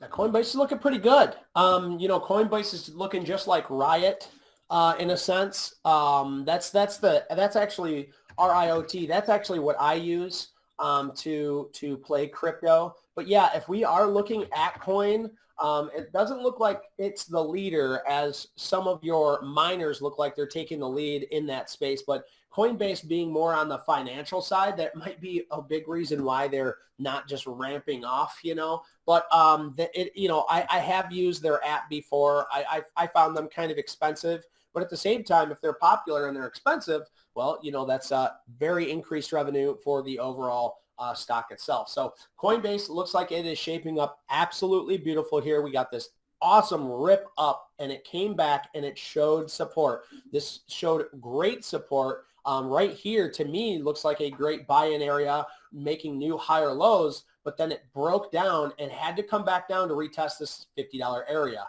So that's exactly what it did. That's exactly what it did on Bitcoin itself, as we pulled up the chart before. And this thing just started to break out a lot higher. And now we absolutely know for a fact in the morning this thing is going to gap up, and it probably will gap up probably somewhere to this $80 area, depending on where Bitcoin will actually land. So if we look at Bitcoin, we want to see this on the chart. We had a huge run up. This is the weekly. Let's look at the daily, though. So we had this huge run up, a huge pullback, and then, I think we're gapping up. I think we closed somewhere around here, didn't we? On Friday.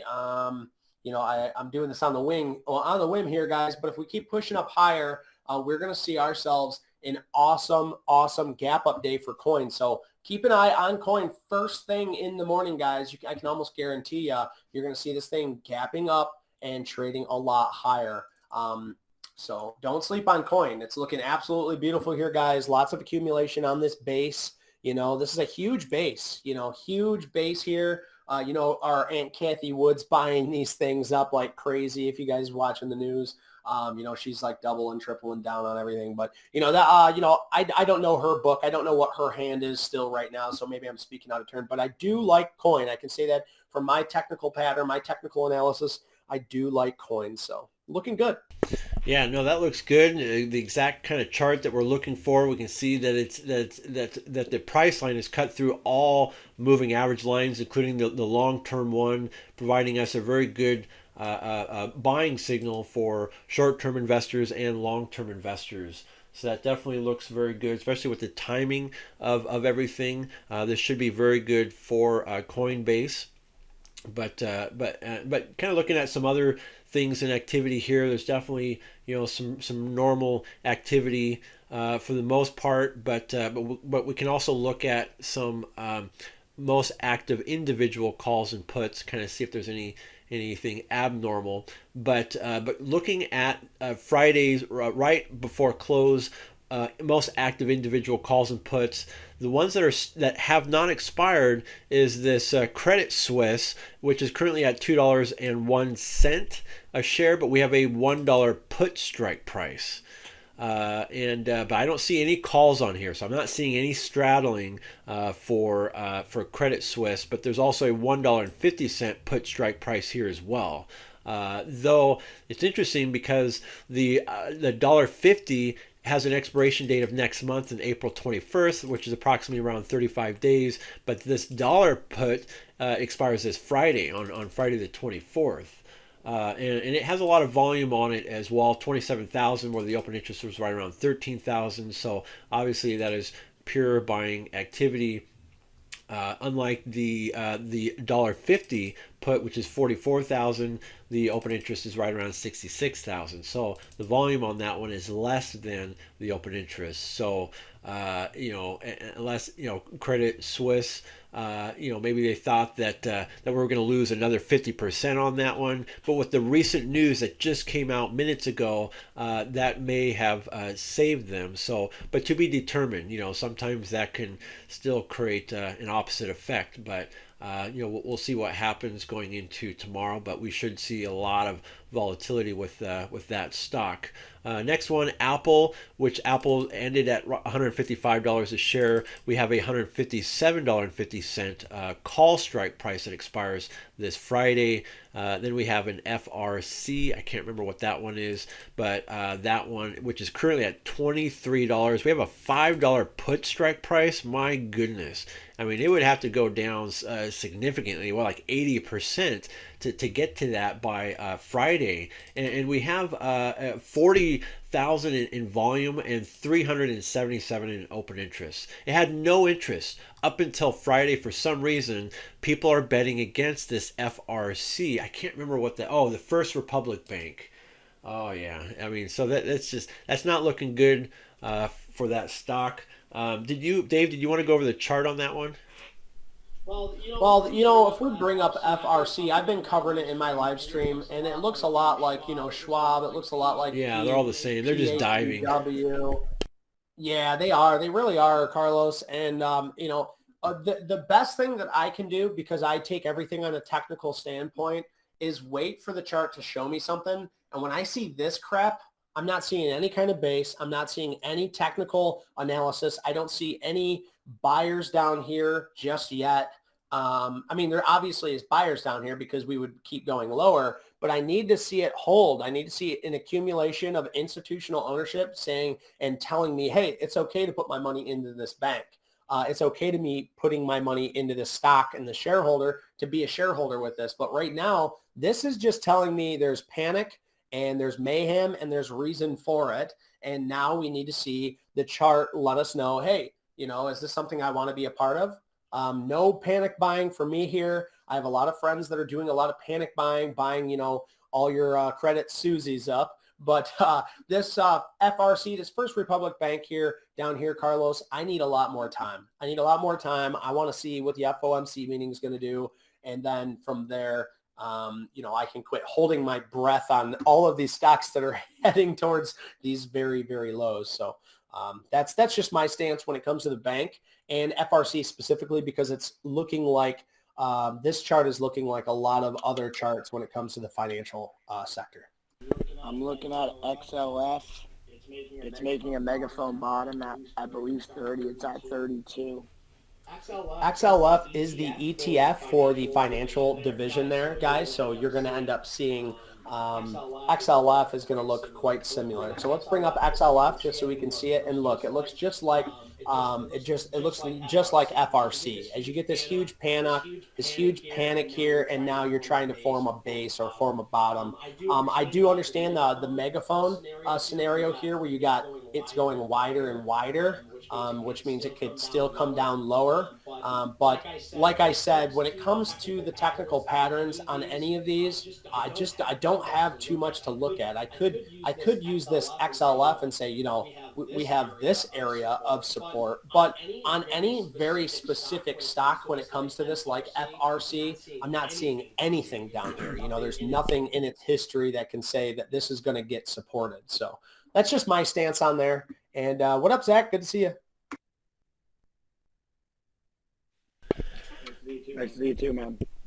So even though we see that there could be more downtrending to come, but I do see within this particular stock, the First Republic Bank is a pattern that's known as the dead bouncing cat pattern, where the price reacts to news and swiftly moves along a trend. And sometimes it may a retracement of about 50% more or less. I mean, sometimes it's less or maybe just a tiny bit. But then the price then further movement in the direction of the original downwards trend. And so this is what it's kind of looking like. This is what a lot of investors are betting on that is going to happen, especially if it's right around $20 and they're betting $5 by the end of this week. It's definitely the dead bouncing cat pattern. Let's take a look at some other ones that may still be on the list here. So we have that one there that, like I said, a lot of people bought in on that one. And then so we have Tesla, $190 call strike price. Tesla is right around $180, but we have a $190 call by this Friday. We have a $180 one, so that one's already in the money. And we have a $200 call strike price for Tesla by the end of this week. Dave, what do the graphs and charts look like on that one? I don't ever care to look at Tesla's chart. It always makes me happy to look at Tesla, guys. We have this inverse head and shoulders pattern like I showed you on a few other stocks.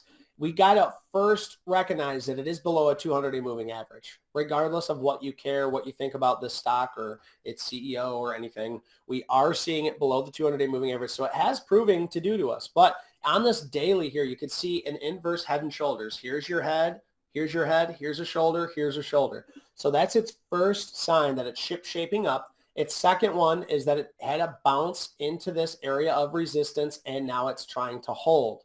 Now, if it can hold and create a new higher low here, this might be a nice little area to keep on interest, because we can use this higher low as a risk area, this head and shoulders as a risk area, and then we have means of support. We have means of our risk management, so therefore we can take trades off of it. So below a 200-day moving average, but creating new higher lows and shaping up. So I would like to see this thing head higher. But overall, if we zoom out on the stock, it still is on a downtrend and is still trying to fight that 200-day moving average. So we have pros and we have cons on Tesla, but I like where it sits right now for proper risk management. Yeah, I would agree. I mean, it only makes sense for it to continue to come up, especially before the summer season, which is also our bull season or the bull market. when that begins. We're going to see a lot of technology events and meetings and reveals. So Tesla has, or Elon Musk has promised a couple new vehicles in the pipeline, including a smaller electric vehicle that should be priced right around $25,000. So this is going to be huge. It's really going to increase Tesla's sales and deliveries. If you build it, they will come, and that's kind of what they've been doing, and that's what's going to help Tesla, as well as this robot that they're working on called Optimus. They still may be years away, but once they, every year they're going to keep, revealing its progress. But there's going to be a time when Elon Musk is going to say, now you can go to Tesla.com and reserve your robot, for $100 or $500 or whatever. And yeah, they're not going to see it for several years, but those are numbers that are really going to help their revenue and to help manipulate other investors and whatnot, to help pump up the stock, because it's a new product, it's a new thing. And Elon Musk has already mentioned that he wants to mass produce this. He wants to sell millions of them. It'll be able to help people with their basic tasks around their home or the office. And so it's going to be very interesting, especially as we get further into the near future, as our population shortage becomes more of an issue. These robots will help. It's going to be like a science fiction movie. It's going to be weird, but these robots are going to help make up, some of this, staff shortage for different companies that can help kind of do some, basic tasks that robots can do, leaving people to do certain tasks that only people can do. And so, but it's also going to help save companies a lot of money, because staff is their most expensive expense. And so if they can reduce that and have these robots do the basic stuff, a lot of these companies are going to be more profitable than ever before. So it's going to be very interesting. But let's take a look at the stock options sorted out by the highest open interest. Let's see what people are accumulating. And we've in the last several meetings, we've seen a lot of activity with AMC. So they're all over the map. There's a lot of them. They're basically straddling. They're betting they're going up. They're betting it's go down. But it's a manipulated stock that we can also try to avoid. But we do see American Airlines has been struggling for the last several months. They were right around $15, $16 a share several meetings ago. Now they're down to $14 a share, but we still have this $10 put strike price that expires next year on January 19th, approximately 308 days from now. Volume is accumulating, but the open interest seems to be accumulating as well. And so, and then again, we were talking about the SoFi has made it on the list with that one of the highest open interest, but with a $5 put strike price. SoFi is currently at $5.46 a share, with an expiration date next month on April 21st, approximately 35 days from now. Small amount of volume, but the open interest is accumulating from that volume. So people are buying and holding, betting against that stock. Some other ones is Intel. Now, we've been talking a little bit about semiconductors throughout this meeting today with NVIDIA, AMD, and Intel is on the list here at $29.81, but we have a $40 call strike price that expires next June on the 16th, or approximately 91 days from now. Had an okay amount of volume, 3,500, but is accumulating open interest. Is right around 106,000 in open interest, which is a lot. People are buying and they're holding onto that because of what's to come. Dave, what do the charts look like on Intel? Yeah, right when you told it to me and I pulled it up, I could tell that we've already talked about this once. And what's great about this is I didn't put this on the chart now. I put this has been on this chart for a couple weeks, guys, and you can see exactly what I'm looking at. This gray matter here is going to be its area of liquidation. Or what I would like to call it is its area of supply. And you can also see it's right on that 200-day moving average. So I'm always a bear with bull horns, guys. I like to swipe down. I was born in a bear market, but I'm always rooting for the bull side. But when it comes to this stock, We have a huge push up here, right? Huge push up off this double bottom, which is also looking like an inverse head and shoulder. I'm sorry, not an inverse head and shoulders, but a double bottom here. And now it's back up into its supply area. It's came up here 2 other times, 11-15-22 and 2-3-23. Okay, now we're back up here, just last Friday, and it touched this area and sold off hard. So now if it can't hold this area at all up here, we're definitely going to come back down, but where are we going to find a base at? I'm not so sure. So we're going to need to see new higher lows for this thing on the daily in order to want to see this thing shape up to move on higher. But from where this is at right now, I'm going to have this on my watch list on the short sale side if I can find the right pattern, if I can find the right risk reward for this. No, that looks good. So definitely these 3 semiconductor stocks are going to be definitely on our watch list between AMD, NVIDIA, and Intel. As we can see, there's a lot of activity that we see, as well as what's to be forecast later on this week. And then we have a Ford Motor Company on here, as we had talked about that earlier in our meeting. Ford Motor Company is around $11.30, but we do see some straddling going on here. Where we see a $11.35 put strike price, but we're also seeing a $14.35 call strike price, both with the same expiration date next year on January 19th, which is approximately 308 days from now. Seeing a mild amount of volume, but we're seeing a cumulative of open interest. So we're already over 100,000 in open interest on these on each one here. There's another American Airlines here put, and then we have Apple. We have an Apple put on here as well. Hopefully they're selling, and as they are aware that Apple is starting to go up. So I'm thinking, because we have a $130 put strike price, they're losing money, holding on to that. So I can't imagine. Dave, what do the charts look like on Apple? Yeah, I've been covering Apple, obviously, for a long time. With the overall tech sector being hot, Apple's going to be looking good. And we're right here at these tops, guys. We're above the 200-day moving average. Obviously, I need to tell you that first. But we have seen this price action area 1, 2, 3, 4, 5, and now 6 times, guys. So it's touched this for a 6th time. And what I always like to tell people that are newer to the market and stuff, eventually, if you keep testing these highs and you keep creating new higher lows, eventually you are going to break out of that channel. Okay. Now, I'm not going to try and buy into this thing when it breaks out. I want to see it continue to test. And we've seen that test over and over and over again. So what I would like to do for the first time on this show is I'm going to zoom in. I'm going to actually zoom in because we need to actually get a little bit more information. And so what I do here is when I'm zooming in, don't worry about this mess. This is really messy looking, but I need to keep this on there for me. But we have this uptrend here. We have room to pull back to test this uptrend. If we pull back to test this uptrend and we hold that area again, then we're going to come back up here to test again.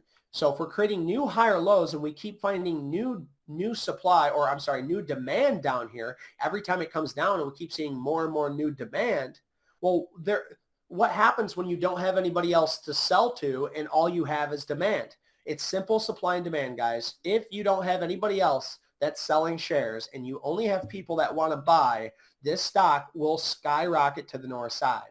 We are seeing a lot of volume the past few days on this, buying and selling. So keep this on your watch list, guys. So it created what looks to be an inverse head and shoulders as well. So there's confluency across this market, confluency across these time frames. So this could be, a very, very interesting spot for Apple if it wants to hold this uptrend line and hold this 153 area. I think we really can see this come back up and test maybe once, maybe 2 more times. But then after that, if we start to break out on volume, this thing could just skyrocket to the north side. So don't sleep on Apple, guys. It's delicious and nutritious. AAPL. It looks good, but also to remind everyone, and this is an interesting story that I like to tell every so often.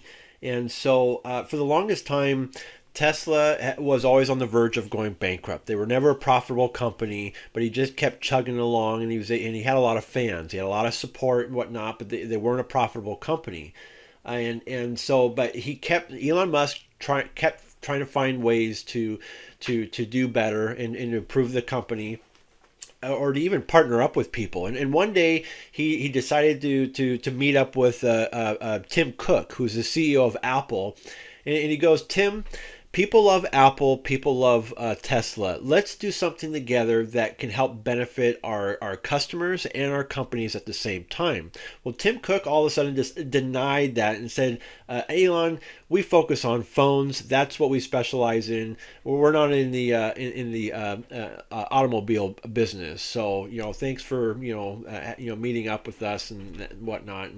But that was at the time where Apple was building this mega headquarters in California. They were still persuading people to buy iPhones like every year or two, because they had that little trick in the software that would make your cell phone, your iPhone, run much, much slower, making it think like you had to replace it every year or two for another $1,000 phone. Well, that would have helped Apple's revenue, but they got a big lawsuit and said, the court said, you guys need to fix that, and you need to fix it now. They did that in a matter of a software update, and now all of a sudden the iPhones work fine. And now people are holding on to their phones a lot longer than a year or two. They're holding on for 3 years, 4 years, 5 years, or whatever, but that doesn't help Apple. So Apple, after they just built this mega factory, they're seeing a decline in revenue or growth because of this. So what they decided to do, Tim Cook, shortly after they lost this lawsuit, I think sometime either the late 2019 or early 2020, they announced that they decided they're going to get in the EV electric car business. And so, but normally when they do that, they're working on a design. They have engineers and whatnot. Normally, something is usually revealed within 2 years. Well, in 2020, we had the pandemic, the government shut everything down, it delayed everything. So typically, we would have normally seen maybe a reveal last year. It never happened. So I'm anticipating that Apple should reveal some kind of a prototype or a concept of this electric vehicle they've been working on for the last 3 years sometime this year. And I'm hoping that it'll play along just like when they're revealing their iPhones. I don't know if you guys ever watched when Apple revealed their iPhone X, but it was very interesting. It wasn't really about the iPhone X. It was always about the iPhone 8. The iPhone 8 color this, you have this size and that. But towards the end of the reveal, it almost looked like that they were going to end the show. But all of a sudden, Tim Cook said, but wait, we have a surprise for you. And all of a sudden, this iPhone X came out, and everyone was like blown away. I was like, what happened to iPhone 9? But this was a surprise that never ever really happens to them, and I'm hoping that they'll do the exact same thing this year, talking about the iPhones, and then they'll act like that the show's over, but then they'll say, but wait, we have a surprise, and all of a sudden hopefully this car comes out. And if they can do that without any leaks or whatsoever, without any investors knowing about this, the Apple stock is going to skyrocket, because now they have a new product that they've never had before. So people may be able to, maybe Apple will do the same thing. Maybe you can go to apple.com and reserve your Apple iCar or whatever that they're going to call it. And or maybe it'll just be a concept, and then maybe next year maybe they'll take reservations. I mean, who knows? But hopefully they do it just like the way that Elon Musk does it, and hopefully they do it just like how Ford Motor Company does it, where they take these online reservations, they can use it to help manipulate their numbers, and that will help their share. Now. So it's a very interesting story, but it is going to happen. It's inevitable. It's just a matter of time of when that's going to happen. Now, Mullen, which is right here, is also another American EV stock. Mullen, which has currently been pretty hit hard lately, is right around 13.5 cents. But we have a $50 or 50 cent call strike price that expires in a couple years from now. But we do have an open interest of about 92, just under 93,000. But we have a pretty interesting amount of volume for that particular call of just under 4,000 for Friday. But as we are aware that this price is obviously in the stock market's a violation of rules, because every stock is supposed to maintain a price value of at least $1 or more. So they should either be at risk of either getting delisted, or they can buy more time, but they only have so many that they can do, or they have to do a reverse split where they merge like 20 shares into one. But I would wait until maybe they do something before that happens, because if you start buying calls and they do a reverse split, most likely it's going to be affected by what's called implied volatility crush. So it's just going to naturally, automatically kind of depreciate it instantly once that takes effect. So we want to wait until probably after that happens, and then maybe start kind of reinvesting, because all these numbers are going to change if that happens. But it's definitely something we need to keep on our watch list, because they are building vehicles. They're taking online reservations. They're delivering vehicles. They're just kind of a baby American EV company, but just like any other ones, eventually it'll grow. But we'll have to kind of take a closer look on that one. I don't know, Dave, if you had any insight on that one or any graphs. Yeah, I'm sorry. What was the ticker name? Mullen, M-U-L-N. Okay, yeah. I have actually went over Mullen numerous times, because it seems to be a very, very popular one. Guys, don't get your hopes up for Mullen. With the overall EV stock, being on a downtrend like this, and then Mullen not having too much of proof of concept, it keeps breaking new lower lows, and right where it's at 13 cents, guys, it's got so much overhead. It's got so much to prove. Just be careful with this. I see a lot of people just saying, yeah, I just bought more, and I bought more, and I bought more. It's just, but what are you basing your risk off of? So I hate to be the Debbie Downer. I hate to be the credit Susie here, but guys, be careful with this dang stock. The only thing that, if I had to force a long on this, this 13 cents is my risk, and it's sitting at 13.52. So this Mullen, guys, just be careful. Please be careful with these stocks. That's all I got. Oh, definitely. Like I said, it's definitely something to keep on our watch list, but kind of to be determined for its next move. And but yeah, I haven't gotten any of that yet, but to be determined.